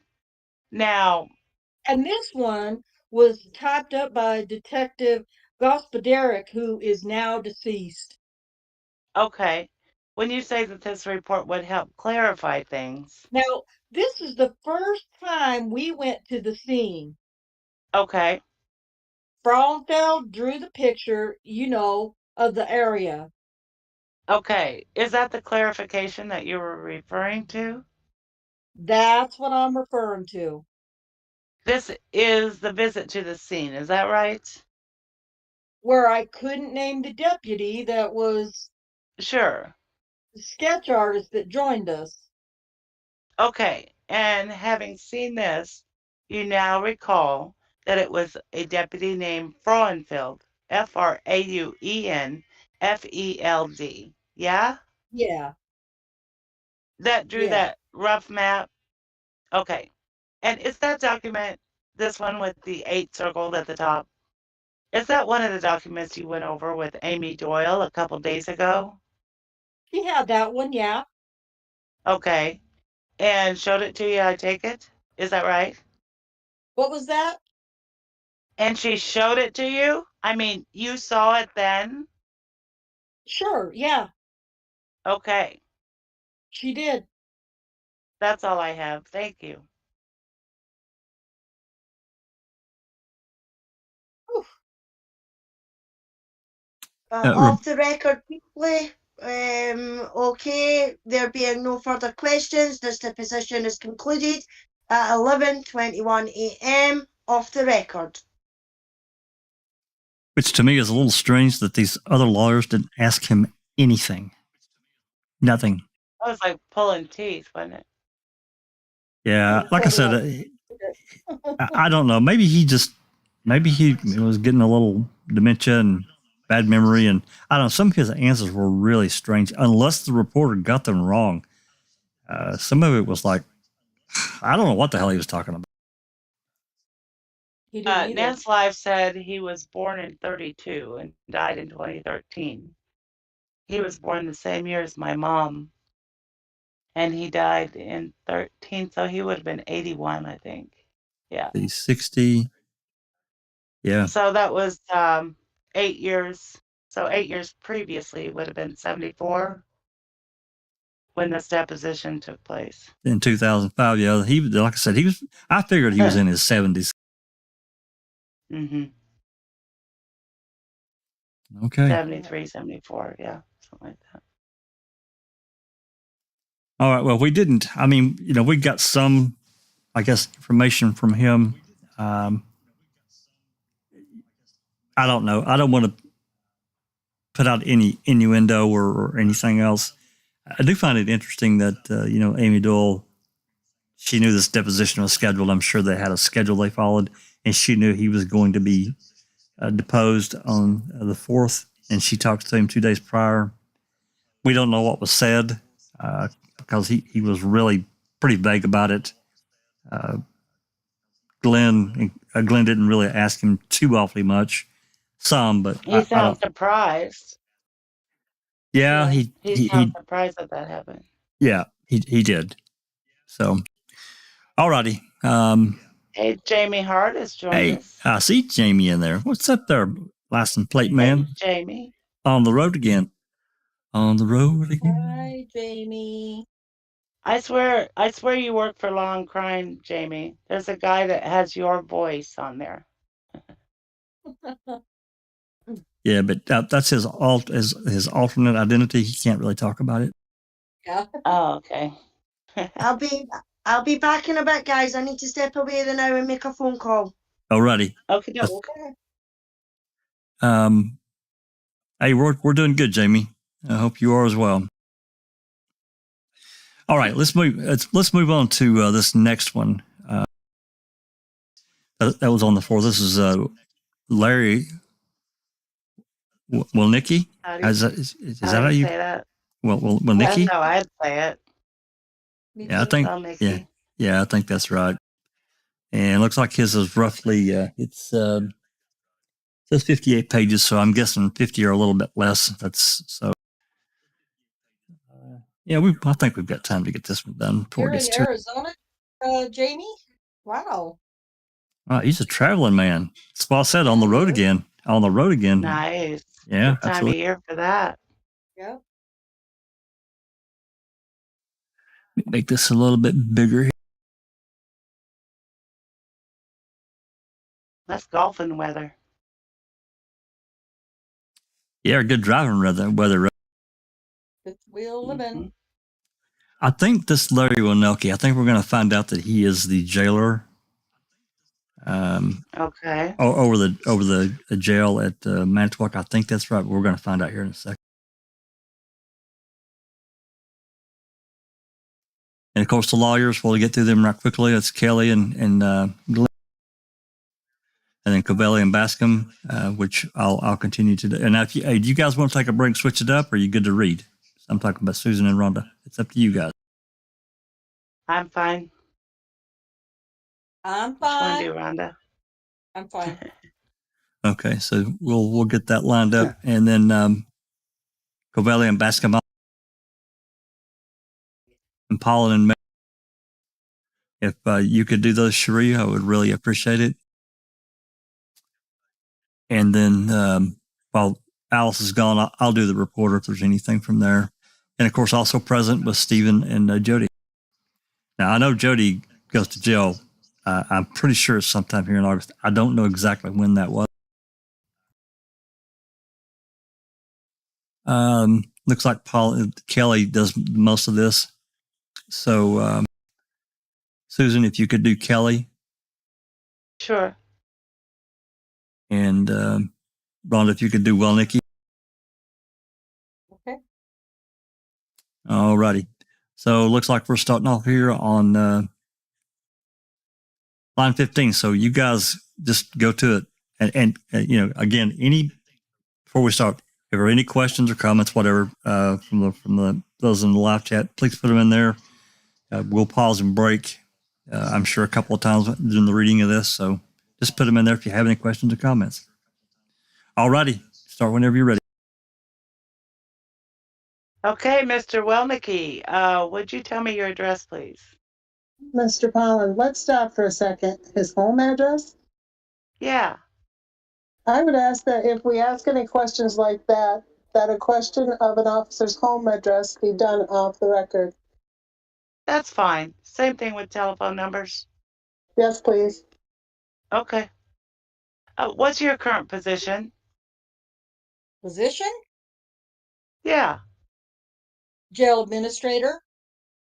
And how long have you been and this is for the Milwaukee, for the Manitowoc County Sheriff's Department. Yes. How long have you been in that position? 2 years. And how long have you been with the department? I started part-time in 79 Became full-time in 84. In your position as jail administrator the last couple of years, to whom do you report? Inspector Robert Herman. Da, da, da, da. And what's Inspector Herman's position? Inspector for the Sheriff's Department. Do you know what the duties are of the inspector's position? Not all. Give me your best accounting of what they are. He would be designee for the sheriff, spokesman for the sheriff's department, as well as take care of duties and responsibility for the sheriffs when he's not present. Okay. Do you know whether in the course of his career in the department, Inspector Herman has at any time been the jail administrator? No, he was a juvenile jail administrator. But not of the Manitowoc County Jail? Correct. Who preceded you in the position as jail administrator? Richard Alkamp. How do you spell that last name, please? Aukamp. And do you know how long Mr. Allcamp was in that position? I do not know. Okay. When you became full-time in 1984 in the sheriff's department, was there a jail administrator? Yes. And do you know who that was? I do not know. All right. When you came on board full-time in 84, what was your position? Jailer. And was there a distinction then between the jailer and the jail administrator? Yes. What was the distinction, please? Jail administrator was the head supervisor for the jail division. And the jailer? Was a worker for duties assigned in his given 8-hour shift. Is it your testimony that when you became a jailer, you didn't know who the then jail administrator was? Correct. So you didn't know who your supervisor was? I can't recall. Okay. What were your duties as a jailer when you came on board as a full-time deputy in 1984? Feeding, issuing medications, issuing the jumpsuits to inmates, such as cleaning, mail process for the inmates, conducting visitation for the inmates and their families, completing jail documents such as bookings, recording duty logs of activities that took place during your given shift. Anything else you can recall? That would be pretty much in general. You were subpoenaed to testify here today. Yes. Is that correct? And the subpoena requested certain records of you. Yes. Do you have the subpoena with you? Yes. And do you have the records? Yes. May I have them, please? Anything else? Mr. Pollen, he's already made a photocopy of the contents so that he would be able to leave here with his documents. And if you're going to mark anything as an exhibit, that the copy would be marked. You're free to look at anything you want. That's why he's not giving you the whole file. That's a copy of what his file is. All right. Or at least so he says. Let me just ask the witness. Other than this set of copies that your lawyer has just handed to me, Mr. Welnicke, and the policy and procedure manual that you just handed to me, are there any further documents responsive to the subpoena that you have to produce today? No. Okay. What are the documents on the left side of the page? These are the same as what's in there. All right. And how about the remainder of the documents on the left side of the page? Same thing, Same thing.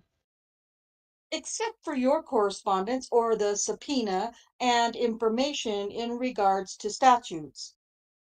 Okay.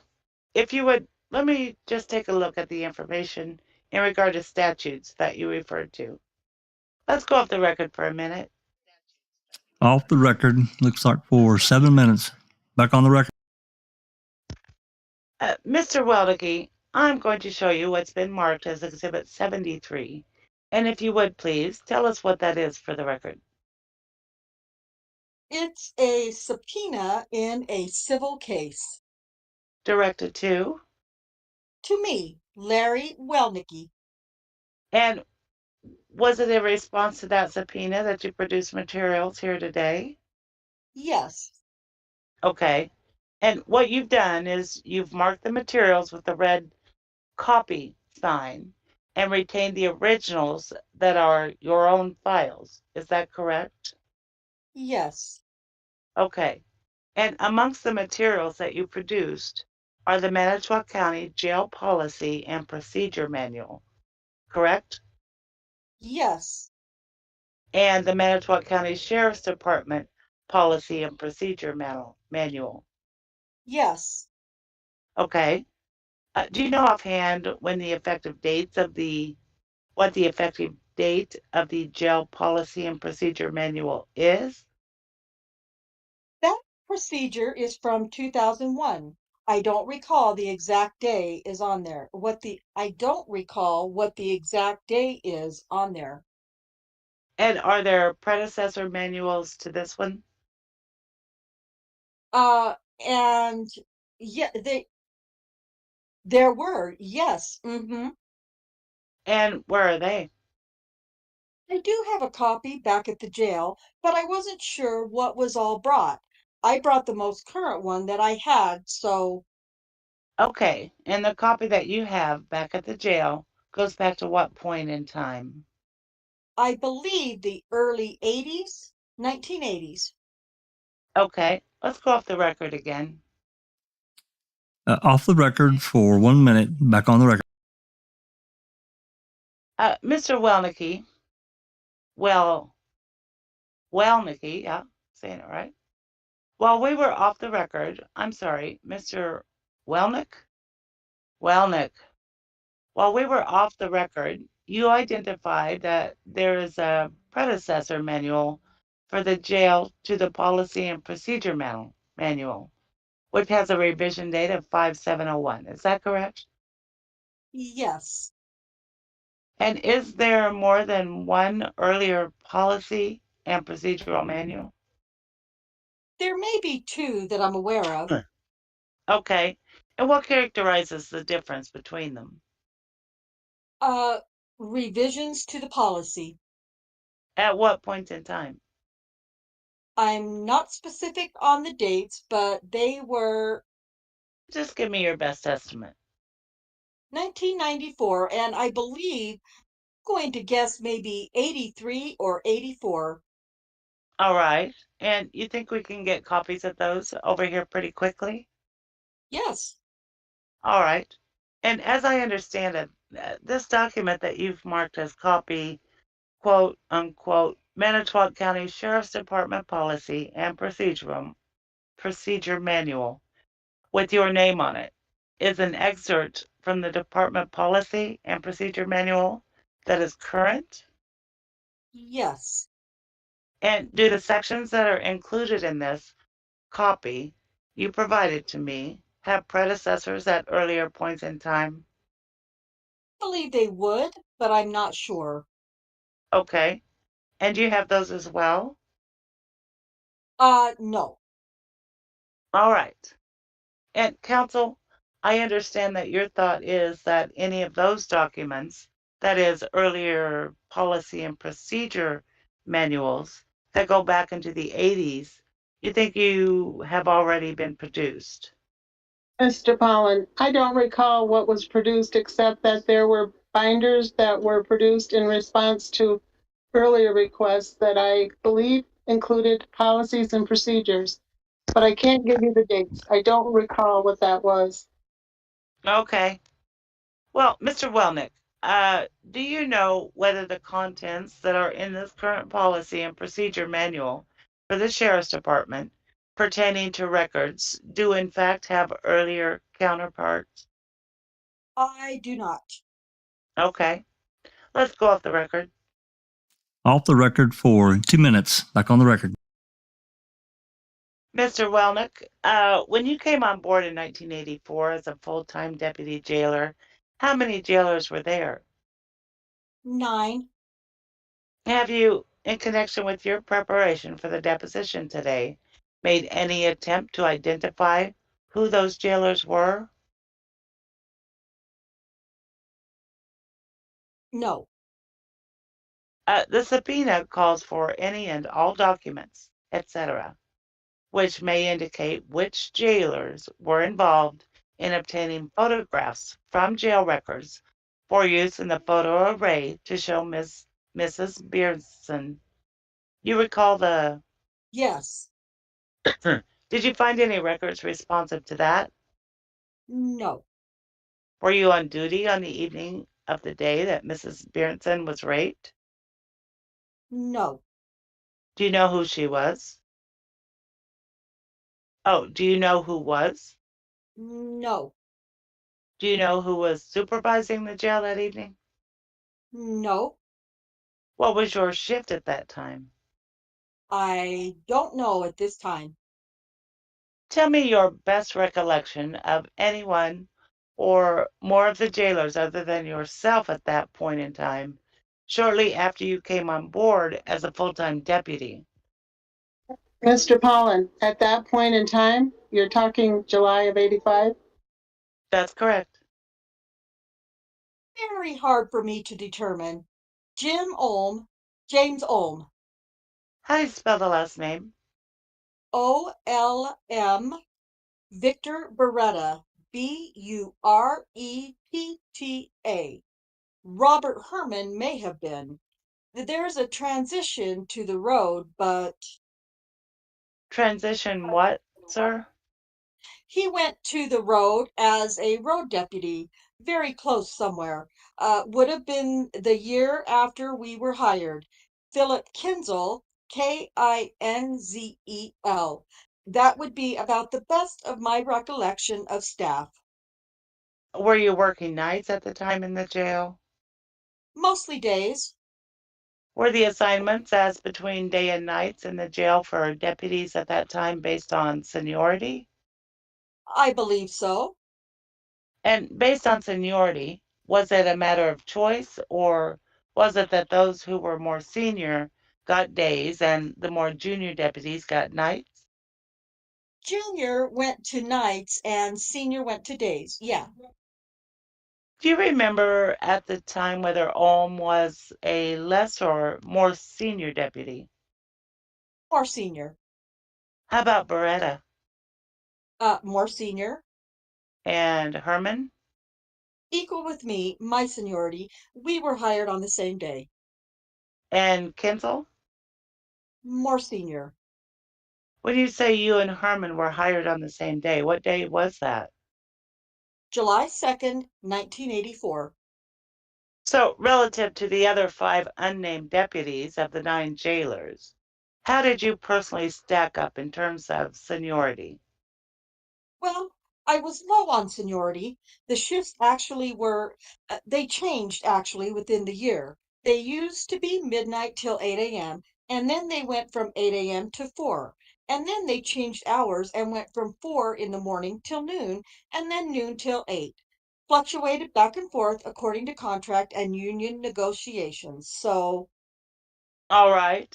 When you got the subpoena, did you make any effort to find the jail records from the 29th and 30th of July, 1985, concerning who was on duty and who was off duty during the various shifts on those dates? I did not know. Did anybody, to your knowledge? Uh, is I know the jail division doesn't keep any employment records, who works or time cards. You skip That's some. actually You skip some. that's what I thought. You skipped line 19. Yeah, hit line 19 I and do then not know. Is there some reason why you didn't? I know the jail division doesn't keep any employment records, who works or time cards. That's actually in the administrative division of the sheriff's department. Did you make any effort to speak to the administrative division about the availability of those records? I spoke to Deputy Inspector Beck. And what'd he tell you? Records are not available. Did he say why? I believe he said shredded now. Did he say when they were shredded? No. Are you aware that Sheriff Kasurik says that he relied upon the jailers to make the selection of the photos for the array that was to be shown to Mrs. Berenson? No, I am not aware of that. You've testified earlier that you're sure that you were not on duty on the 29th in the late afternoon and evening when Mrs. Berenson was assaulted and when she was at the hospital. Is that correct? Don't recall. I don't recall being on duty. Okay, so you don't have any recollection yourself of No. going through jail photos for a photo array? Excuse me? Excuse me.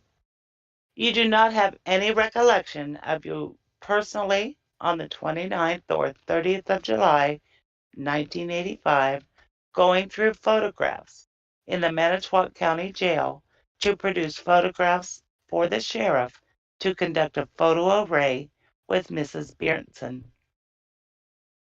Did not go through any photo array or selection. Okay. And do you have any knowledge about any person who did? The identity of any jailer who did go through photographs to provide photos for the sheriff to do the array? I do not have any recollection. Do you have any knowledge from any source whatsoever, second, third hand, it doesn't matter, about who did that? No, I don't. Okay, let's go off the record for a minute. Off the record from, looks like 1 minute, back on the record. I want to show you what's been marked as Exhibit 74 and ask you if you would tell us what that is, please. This is a photo card that's used for the jail that we have for a record for an individual that's in custody. This card is assigned to Stephen Avery. And when you say the card, are you referring to the printed material that runs across the top of the page and then down the right side of the page? Yes, And then there are particular photos that are involved. In that instance, I think there's 3 of them attached to the card. yes, they are. Is that the ordinary method of keeping the records of the booking photos? Yes, Let me show you what's been marked as Exhibit 75 and ask you if you'd tell me what that is. that's a photo card again for an individual that is in custody of the jail. This card is assigned to Gregory A. Allen. And then it appears that there's one booking photo that's attached to that card. Is that right? Yes, May I see 74 and 75 for a moment, please? If you'll look, oops. If you look at Exhibit 74, Mr. Welnicke, it appears that the record itself, as distinct from the photos, has a date on it. Is that right? the photos have a date and the card. No, not. I'm asking just about the record now. The record has a date Yes, of arrest, right? yes. And what is that date? 7/30/1985. All right. And then one of the photos has a correspondence with that date. Is that correct? Yes, Which photo is it? the top photo.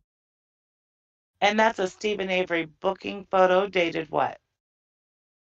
7/30/19 or sorry, 7/30/85. Okay. Now, in this Exhibit 75 concerning Gregory Allen, the photo record has a date, right? Yes, What is that date? the date is 3/24/87. No, on the photo record, not on the. Oh, photo record. I'm sorry. 3/11/84. That's the date of arrest, right? Yes, So we know that there was a booking photo made for that arrest, right? Yes. And there's no photo that corresponds to that arrest date, is there? Not on this page. In fact, the photo that goes along with Exhibit 75 has a date of what? 3/24/87.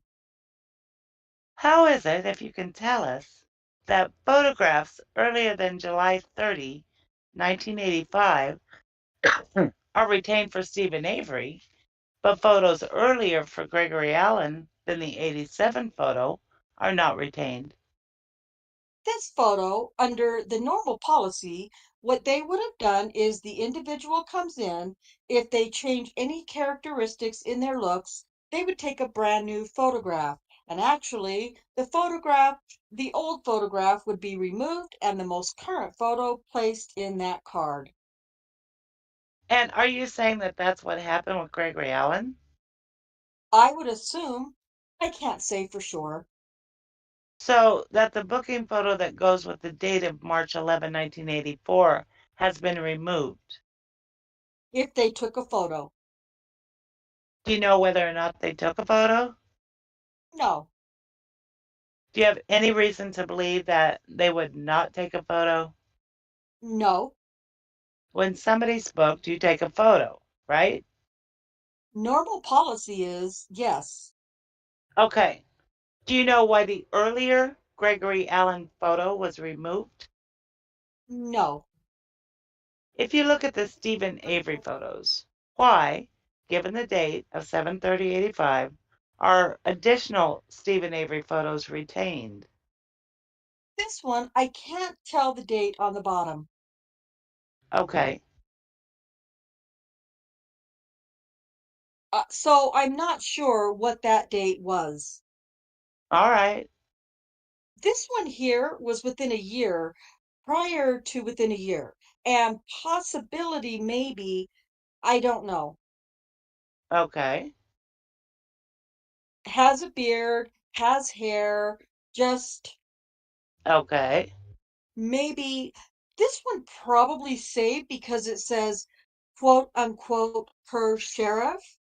So if it came in 86, Let me just let me just get I want to make the record clear here. When you said this one here probably saves because it says quote unquote her sheriff, you were pointing to the top photo on Exhibit 74. Is that right? correct. Okay. May I see those, please? In preparation for your testimony here today, did you see and/or review an investigatory report concerning an interview of Inspector Herman by special agents for the Wisconsin Department of Justice? No, Have you had any conversation with Inspector Herman about the interview that he had with the special agents for the Wisconsin Department of Justice? no. Earlier, when I was asking you about your duties as a jailer, you referred, amongst other things, to record keeping and especially to the duty logs and the shifts in the jail. Do you recall that? Yes, And is it your testimony that there were duty logs that were maintained in July of 1985 concerning who was working what shifts? yes. And is it your testimony that those duty logs have not been maintained but have been shredded, to your knowledge? To my knowledge, yes. And your knowledge is based on what? There's no log available. Anything more than that? That's it. Did you destroy the logs? No, Do you know who did? no, Do you recall in 1985 and let's say 85 through 87, any instances other than the Penny Berenson sexual assault where an investigator for the sheriff's department called for photos from the booking photos in order to do a photo array for the victim? no. Do you recall any instance in the course of your career as a jailer where an investigating detective or member of the sheriff's department called upon the jailers to select out photos from the booking photos in order to do a photo array? No, To your knowledge, was there any standard procedure at the time for how to conduct such a selection of photographs for a photo array? not that I know of. Have you ever done such a photo array at all in the course of your own duties as jailer and jail administrator in any case? Usually have my staff assigned to, if there's a request for photos from another agency, What is, for them to I'm sorry, were you done? produce pictures for a photo array. Have you ever done it yourself in the course of your career? I can't really recall that I ever had to. When you ask your staff to do it, what is it that you ask them to do? If I get the information from an agency, they'd state that they may have an investigation involving an individual. The staffer asked to go into the photographs, and the system is set up. They do have a description on the system where the characteristics are put in for male or male versus female, and our system, we're actually going through we have a new system that's in place right now. I'm not real up on that one yet. But the prior system we had was where you had a capability of putting in a description of the individual, and they would give you an array of, say, for example, the individual was 6 foot tall. You'd put in like 5'10" or 11 versus 6'2", and it would give you characteristics like scars, tattoos, or glasses, or facial features that are similar to an individual that they are asking for if we have him on record. When you say quote unquote put in, are you referring to put into a computer system? Yes, mm-hmm.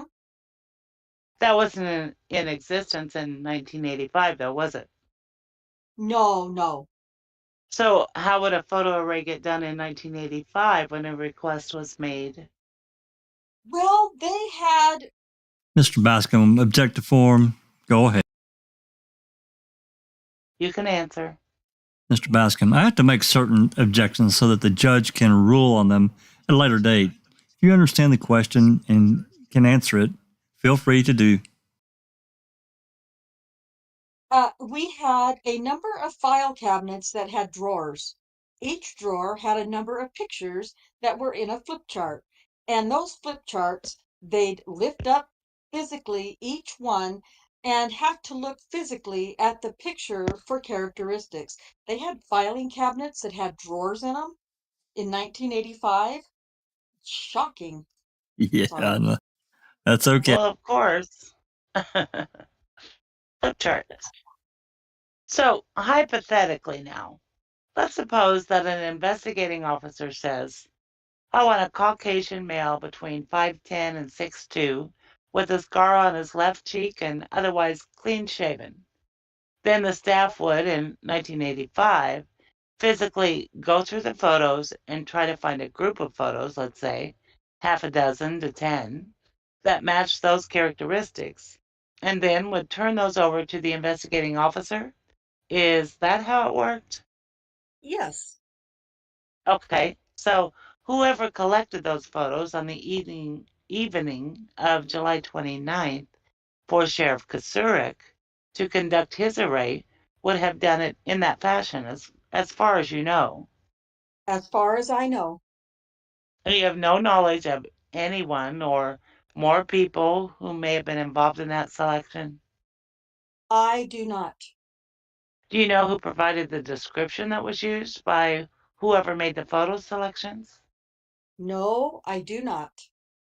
Did you go to work on the following day, Monday the 30th of July, during the day shift? I can't recall. When was the first you heard anything about the Penny Berenson assault? On the news, on the radio. Which was when? On the Sunday or Monday? Which day was it? Shortly right after. I don't recall what day. Are you working in the jail at that time? My employment was in the jail, yeah. Oh, right. We know a photo array was done the night before, right? I'm not sure. Okay. Was there any conversation amongst the jail deputies about the photo array that was done the night before? I don't recall. You have no recollection of discussing that with anybody? I don't recall. Is that right? You didn't Yes, I don't. discuss it with anybody as far as you recall?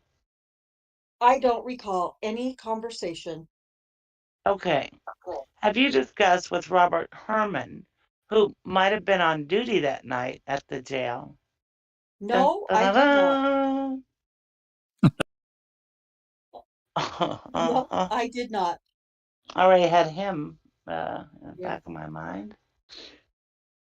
Oh, on no instance have you had that discussion with him? No, What was the size of the jail at the time? 46 beds. Were the beds all cell beds or were there some separate Huber beds? We had dorms with a number of beds in, and some cells were 4 cells and some were single cells. Stephen Avery was in a single cell, right? I don't recall where Steve was. Who takes the booking photos? The jailer. So on exhibits 74 and 75, would it have been whoever the jailer was at the time who would have taken those? Normal policy, yes. I can't answer who took the photograph of him in this case. Okay. Is the same thing true with respect to the Gregory Allen photo? Yes, normal policy, the jailer is responsible to take the photo, but I do not know who took the photo at that time. Who completes the photo booking record at the time that the particular person is booked into the jail? That's usually the responsibility of the jailer himself. As he completes the photo, he'll do the card. On an ordinary evening shift at the jail in the latter part of July 1985 and into early August of 1985, how many jailers would be on duty on a particular shift in the evening? 2.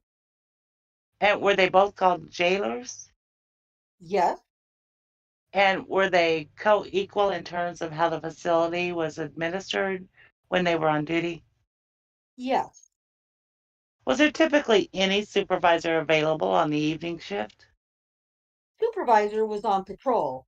Shift commander on patrol was actually a supervisor at that time. Do you remember who it was? No. May I see 74 and 75 again, please? On Exhibit 75, there's a remark that's put in handwriting. Would you read that into the record, please? Well, there's a number of remarks in writing. Let me see it. I'm referring to the section that says remarks. Okay, I'm sorry. Can, quote unquote, can be violent. And that's in reference to Mr. Allen? That is on his booking card, yes. It's his photo card. And therefore a reference to him. I would believe so. In fact, a reference that's put on a booking photo card that an inmate is violent is done, or can be, is done for a reason, isn't it? Yes, Some inmates are docile, some are cooperative, some are violent, right? yes. And you all want the jailers to know who might be violent, right? It would be a good thing. That would be a good thing. Yes. So they can protect themselves in dealing with that person. Use caution, yes. And that was true of Gregory Allen. Yes. Whose handwriting is that? I do not know. Okay. In Exhibit 74, there is a card that appears underneath the visage of Mr. Allen. Do you see that? This is Exhibit 75. I'm sorry, Exhibit 75. Thank you. Okay. There's a card that appears underneath his portrait, so to speak. A card? A card. Looks like a black card of some kind. You mean, Mr. Pollen, you mean in the photo? In the photo, with numbers on it. Oh, yes. That? Oh, nope, just kidding. Oh, yes. Okay. What is that? That's identification of the individual's inmate number and the date the photo was taken. Okay. Does the number on that, is it a placard? Would that be a fair way to characterize it, this black thing? Placard? Yeah. What is it physically? It's in the photo, so when you take it and you have reference to his inmate number under his picture. Right, but is it something that's held up in front of him? Is it something that's in...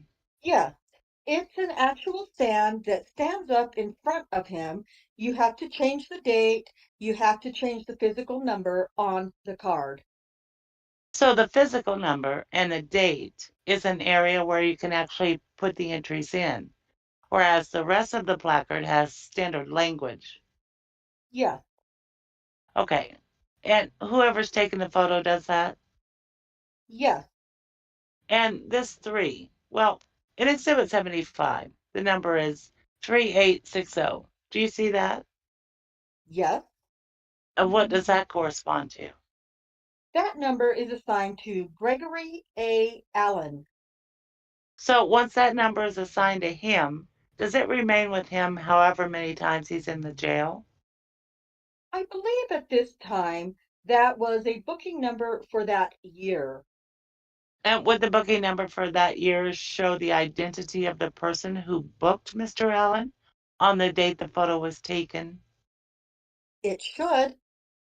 And is the same thing true with respect to Exhibit 74 and Mr. Avery? Yes, it should.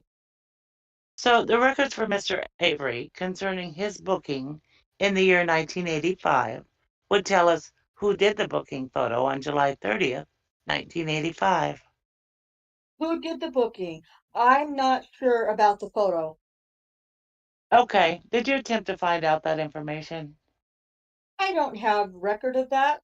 I don't have anything to rely on. You made no search of the Stephen Avery records to see whether or not there was any identification of who made the record and or the photo? I don't have a record for the date of Stephen Avery. Other than what's in front of you? Correct. Why not? Because we have a policy and also state statute that after 8 years, records are disposed of.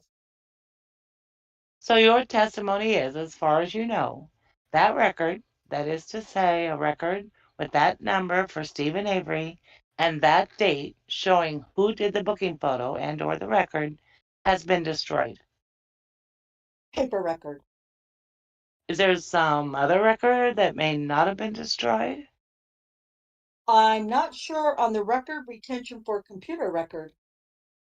So you're saying that there's a possibility that the database for the computer system may have picked up the pre-computer system record information?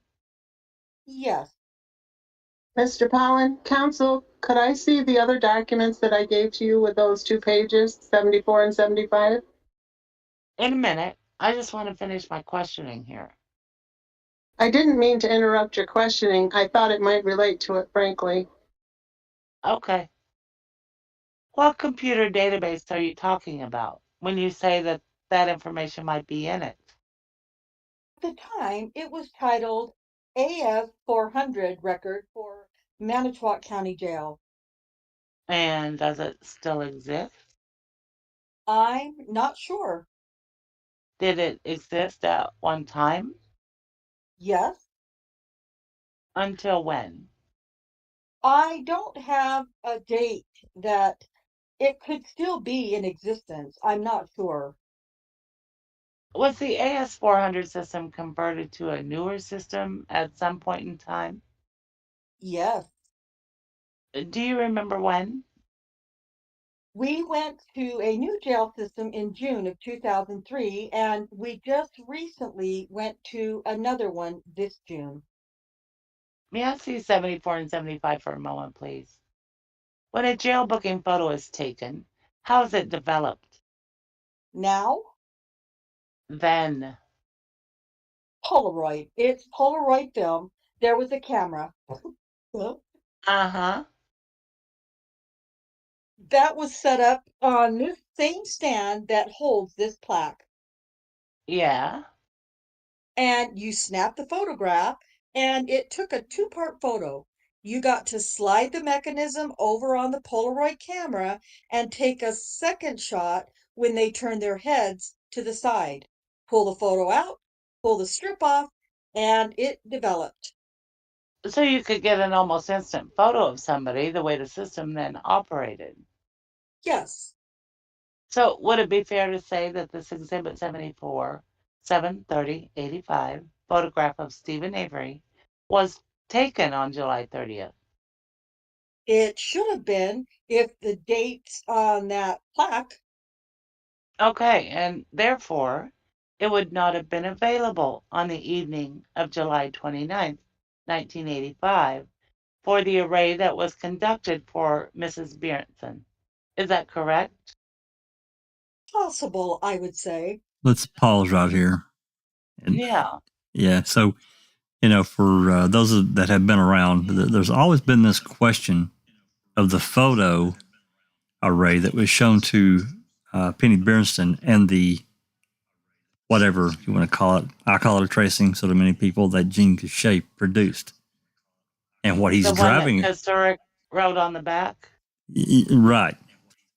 What they're getting at is that this photo they're talking about wouldn't have been available on the evening of June 29th, 1985, because the photo wasn't taken until the 30th. That's what So, it's saying. yeah. So what photo? It's always been a question. And as far, this guy's over the jail, but of course back then he wasn't. But, I think we come to the, if I'm remembering right, it was Morris that allegedly went to the jail and got these photos to bring back to the hospital. Is that right, Morris? Am I saying that right?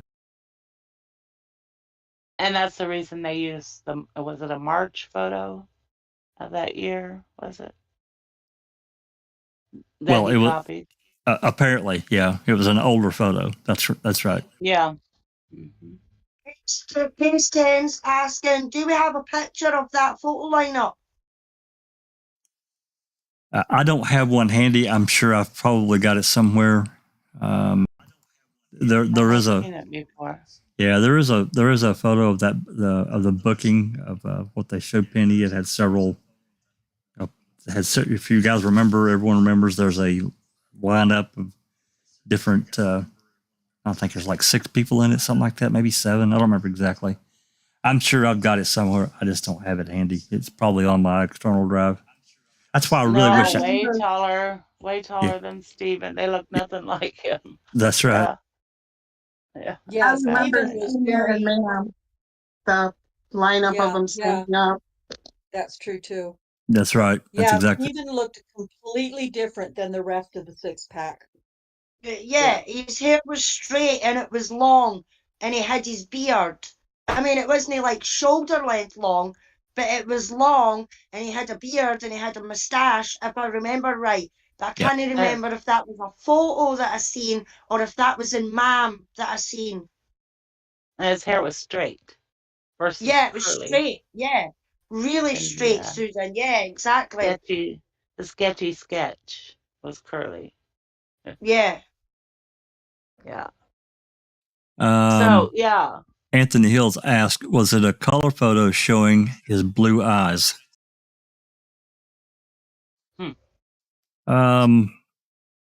As far as the 6-pack, I think it was. I remember it being a color photo, but I don't remember being able to see his eyes clearly. No, it's too far away and too low quality, if I remember, Rhonda. And Stephen was at an awkward angle Yep. compared to the rest of them. Yep. It seems like in my mind. That's right.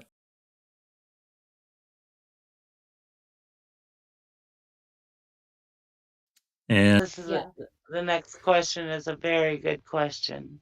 well, again, there's a looking back. We tried to find some other photographs of Gregory Allen too, and it's not a way. We can't find them. We can't find anything. Right. So, and their policy, I think everyone gets it. After a certain period of time, they have to destroy records because they just, that they just can't rent a gigantic warehouse to keep records. So at a certain point, 7, 8 years, whatever the hell it is, they get destroyed if there's no use to keeping them. So I think everyone gets that. But anyway, in this case, because it was a murder, or this sexual assault and really heavy investigation, one would think that stuff would have been preserved. I don't know. I would think so. Yeah, in a big case like this. Absolutely. I think. Yeah. Mm-hmm. Okay. Oh, yeah. Phaedrak says that is how we know for sure it was a tracing. And that's exactly right. Mm-hmm. And a setup. Absolutely set up. No doubt about it. Okay. It looks like we're well over halfway in this one. So continue on whenever you're ready, Susan and Ron. Okay. And yet, at the very same time, had the sheriff wanted a photograph of Stephen Avery on the evening of 7/29, if Stephen Avery was in custody, he could have gotten it just by using the Polaroid, right? Yes. So any photo that the sheriff used to show Mrs. Beerson on the evening of 7/29, before Stephen Avery was arrested, would have been necessarily an earlier photograph of Stephen Avery. I'm not sure. And it would not have been the top photo in Exhibit 74. I wouldn't know. Similarly, with respect to Exhibit 75, you do not know whether or not on the evening of July 29, 1985, the booking photo, which was taken of Gregory Allen on March 11, 84, was available for the photo array for Mrs. Beerson. Mr. Goelli, object to the form of the question. Do you? I don't know. Okay. And you don't know who would know either? Correct? Do you know whether Inspector Herman would know that? I don't know. Did you ever discuss the Penny Beerson sexual assault case and Stephen Avery with any of the detectives in the sheriff's department? No. Did you ever discuss it with the sheriff? No. When photographs were removed at that time for the conduct of the photo array, was some kind of record made that the photographs had been removed? I believe we may have put a note or something on the card that person had it, who had it. So if we went through and found an empty, Can you think of, in your knowledge and experience, can you think of anything more than the description that is given by the investigating officer that forms the parameters by which the jailers who are selecting the photos actually do it? Mr. Mayor, object on grounds of foundation. He said he never did it, but go ahead. no, I don't. I mean, you've told us that you think a description is provided, and then the variables in the description are used to make the selection, right? Yes. Is there any further information that, in your knowledge and experience, can be a basis for that selection? No, I don't know. Do you have any knowledge about whether or not ever that you recall a composite drawing was used as a basis for the selection of a photograph?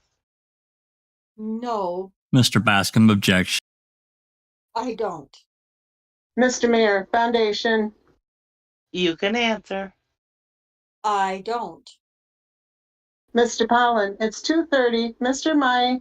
Meisner was going to start at 2:30. Can I go up and just tell him when you expect you might start him? Let me finish up. I don't have that much. Mr. Pollen, how much more do you think you have? I'm not sure exactly. Well, then I want to take a break and tell him that. Well, it's my deposition, so we're going to keep going. He's up there waiting. Mr. Bascom, I think we can go off the record at any time council wants. Yeah, well, you guys aren't running the deposition. It's my deposition. I want Mr. Mayor, you're right, it is. to question the witness. Your deposition, counsel. You set up the time parameters and now you're not abiding by them. I don't have to abide by it minute by minute. It's not your deposition, guys. It's called professional courtesy. Mr. Pollen, it's just a matter of courtesy. I understand. Mr. Pollen, I just want to tell the witness that you subpoenaed at 2:30. They've already told him. Mr. Pollen, I was speaking. They've Damn. already told him, Ray. I would like to finish. You subpoenaed a witness to start at 2:30.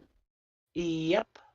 It's 2:30. I would just like to go up and tell him. He's a retired man. He would just like to know The witness has what's going on.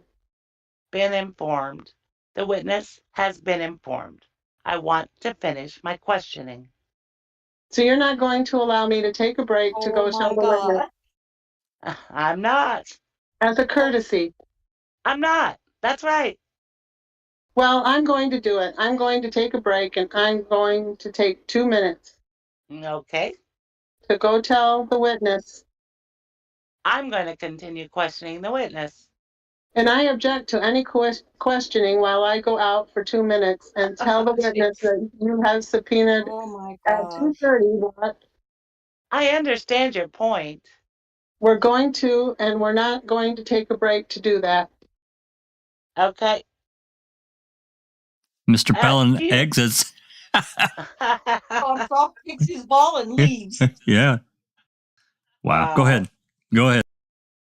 Do you know of your own knowledge whether or not any particular person provided a description to the jailers on the evening of July 29th for the selection of the photo array? Objection on the grounds of form and foundation. You can answer. I don't. Do you know whether or not negatives are kept of booking photos? No. Mr. Cavelli, I'm going to object to the form of the question. Mr. Bascom, and I will too. Mr. Cavelli assumes that the fact that Polaroid has a negative. Mr. Bascom, and it also is vague as to time. In the Sheriff's Department generally, in 1985, in addition to booking photos, are you aware of whether or not other photographs were kept of alleged perpetrators? Mr. Pollen, I object to any questions and answers that have taken place while I'm out of the room, and I move to strike them. Go ahead and answer the question, sir. I'd rather listen to you guys bicker and argue. Yeah. I'm not. You don't have any knowledge? For example, are separate photos kept in investigatory files? I'm not aware of any. Is there a departmental photographer who takes photographs at crime scenes? I don't believe a per se photograph. I think the officers take the photographs at the scene. Just regular investigators take photos? Yes. And do you know how those photos are filed? I don't. In 1985, was there a central index for the keeping of booking photograph records? Yes. Where was that index kept? In the jail. Has that been produced in response to the subpoena today? This would be our index right here. Referring to 74 and 75, the Cards. photo record card. Yes. And there was no, apart from the cards, there was no index that cataloged? No. Okay. At any time since July 29, 1985, have you had a conversation with any other person in the world about Gregory Allen as the perpetrator of the Penny Berenson sexual assault? Mr. Mayor, object No. to the form of the question. Mr. Welnicke, I'm going to read to you from one sentence from an interview that was conducted by special agents of the Department of Justice of Sheriff Kasurik, and it says, and I'm quoting from page 5570, counsel, quote, Kasurik stated that in regards to the photo lineup, he relied on his jailers to come up with photographs, as they were more familiar with individuals that were committing particular crimes, end quote. First of all, have you ever had a discussion with Kasurik about that assertion? No.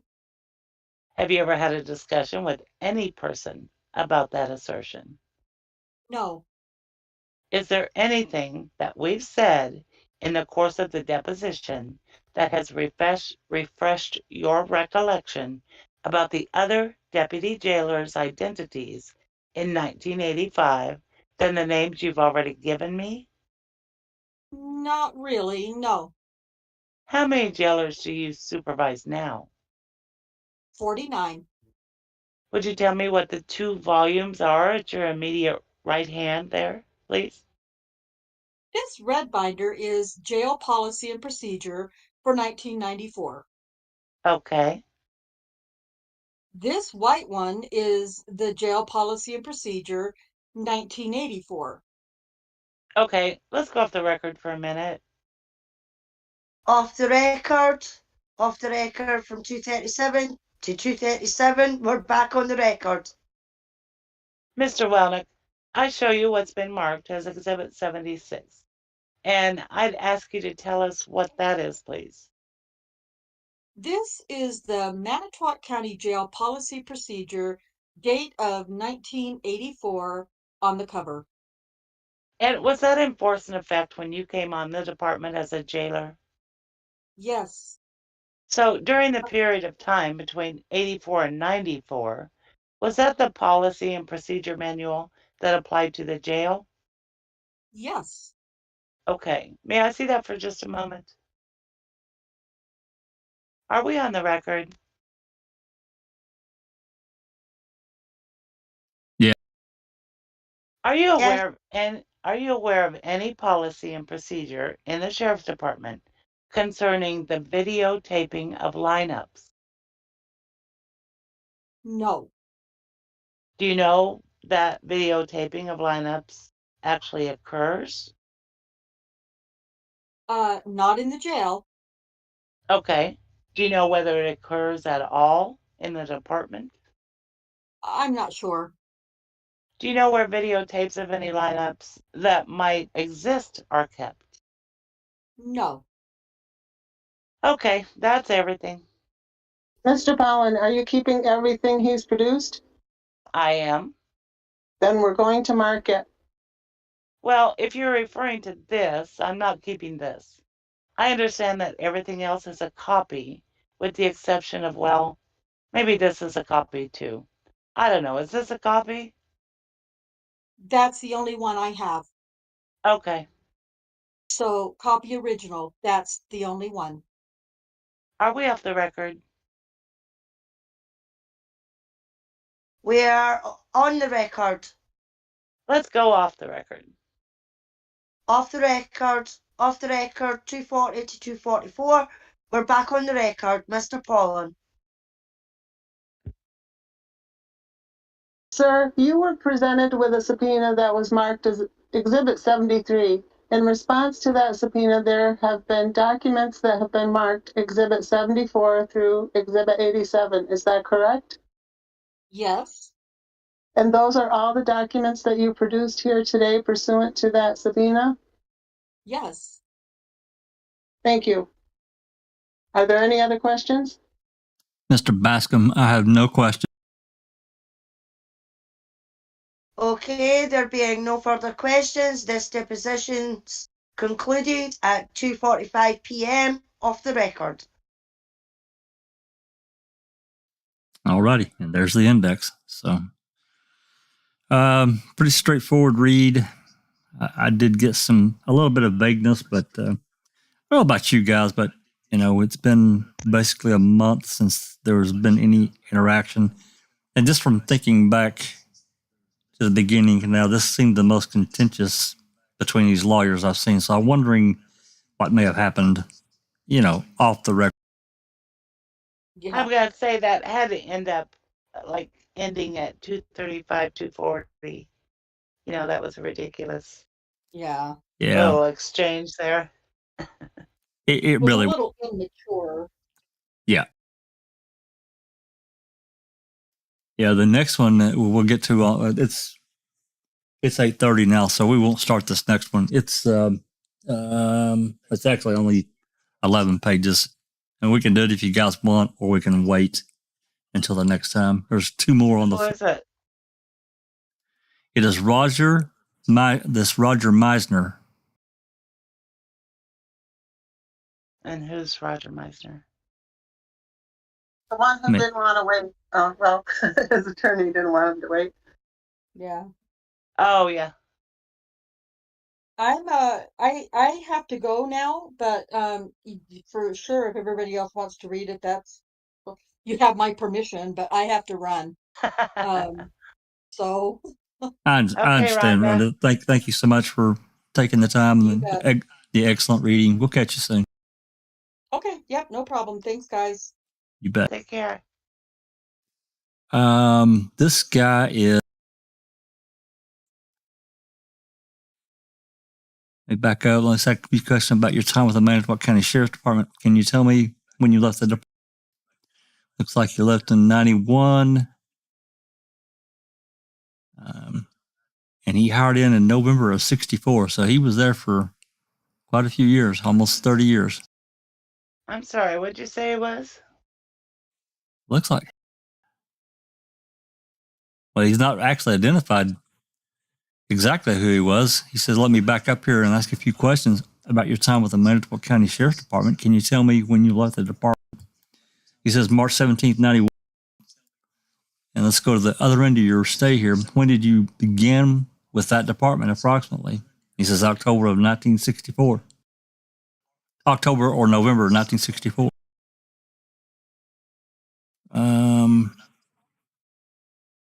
He doesn't, at least here in the beginning, he doesn't exactly say who he is. Oh, that's weird. They almost always ask, what's your job? Did you investigate? Did you yourself participate in any of the investigation offensive against Ms. Bjornston? I took a statement early part of August. Okay, so he may have been an officer or a detective. I don't know. It's not. It really doesn't say here in the beginning. No, we can read it if you guys want. It's not that long. I'm a little tired. No, let's just wait. Let's just wait. Yeah. We'll do that. We'll do this in a long way. This is Jill Mertens. Hers is look like about an hour and a half. So we'll just put them together for the next. Okay. Yeah. For the next open mic, or the next time we do depositions.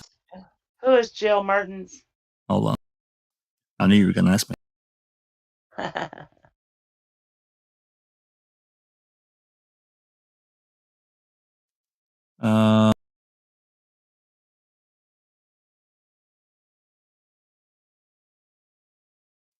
Let's see here.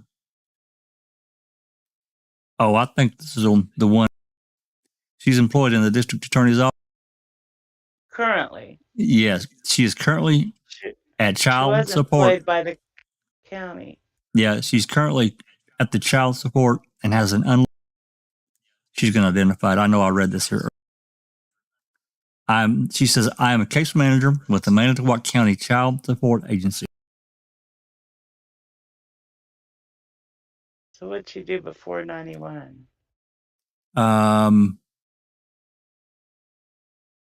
Reading here Scroll because up a little bit. It doesn't say about. There it is. Case manager with Manitowoc County. Yeah, I'm a case manager in Manitowoc County Child Support. That's what she is now. I was a secretary for an attorney in Manitowoc from 77, 78, when then she became employed by Manitowoc County. And then Clerk of court. yeah, I was in a position in the clerk of courts. And what job was that? And she was in the secretarial position. That's just till 79. Yep. And then she accepted a position in the district attorney's. Who was district attorney at the time. Oh, Dennis. Bogo. Yeah. That's right. Uh-huh. And That should be a good one. yeah, it should be. So we'll save those two for the next. Mm-hmm. So, again, just a brief recap.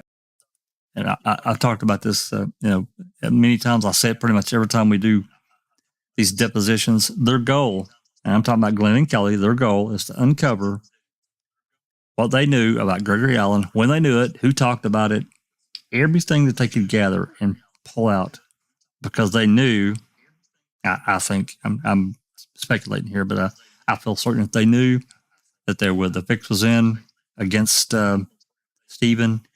And this, we talked about this phone call that Colburn got 94, 95 or 95, 96, whatever the hell it was. And him making a statement right after Avery was released in 2003. Yeah. So anyway.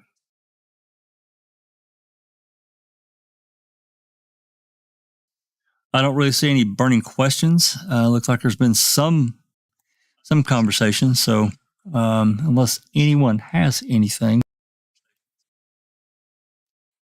Susan, Sheree, Alice, anything? Nope. No, there's nothing in chat.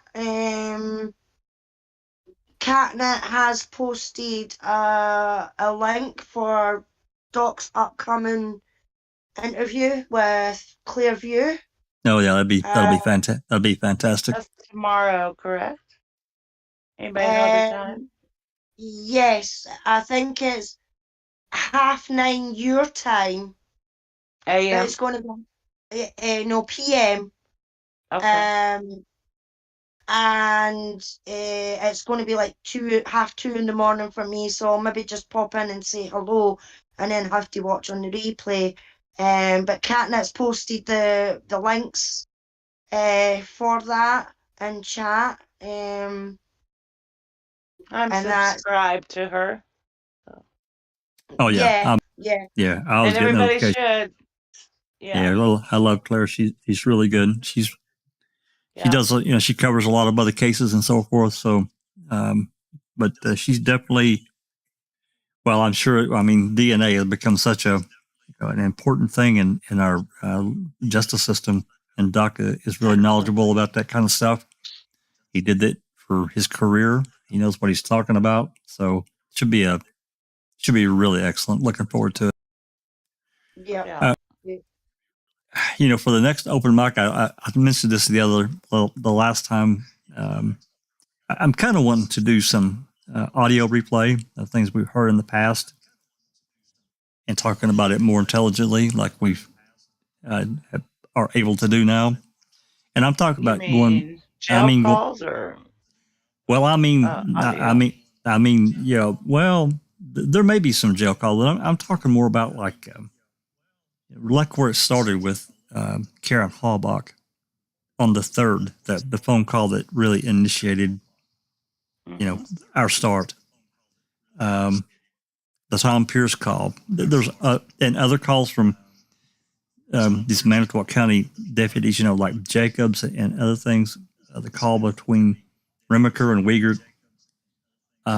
And I'm not talking like. I'm sorry. I was just gonna say there's a lot of interesting calls.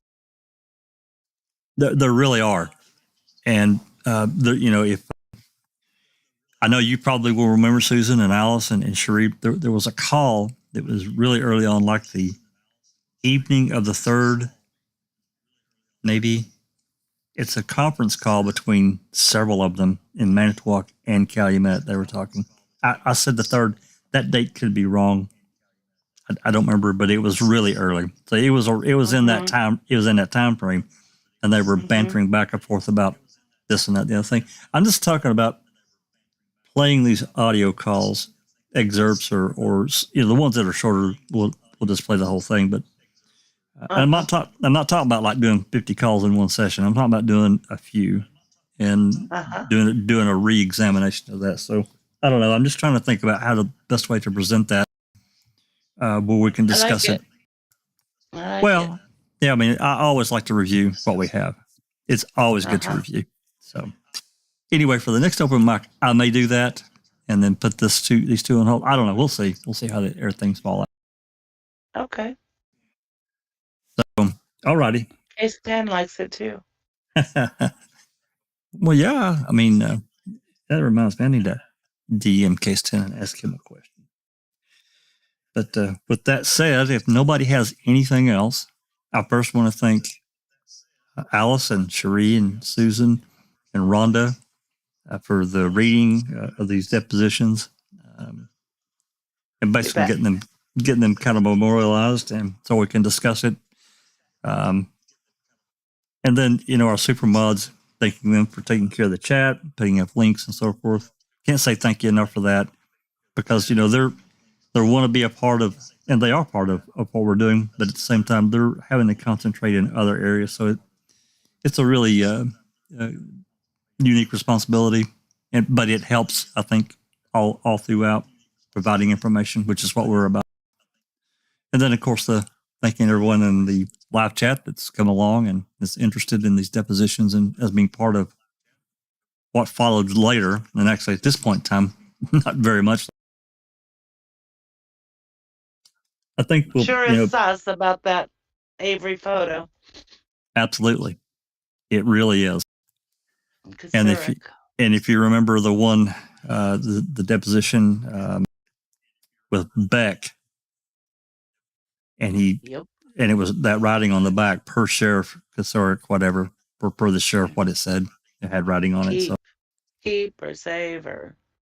Yeah, something of that nature. It was written on by the sheriff. So anyway, we'll continue on with these and other things. And if anything else comes up, certainly we'll cover it. I doubt there will be anything, but I think, we're at the mercy of Judge Angie as the cases in her hands or the filing. So we just have to wait for her to make a decision and see where that goes. Yep. All righty. I'm going to get us out of here. Thank everybody. If you like what we're doing, good night, hit that everybody. Like. Yep. Hit that like and share and subscribe button. And we certainly appreciate the support. With that said, this has been a Foul Play production. Good night, John Boy.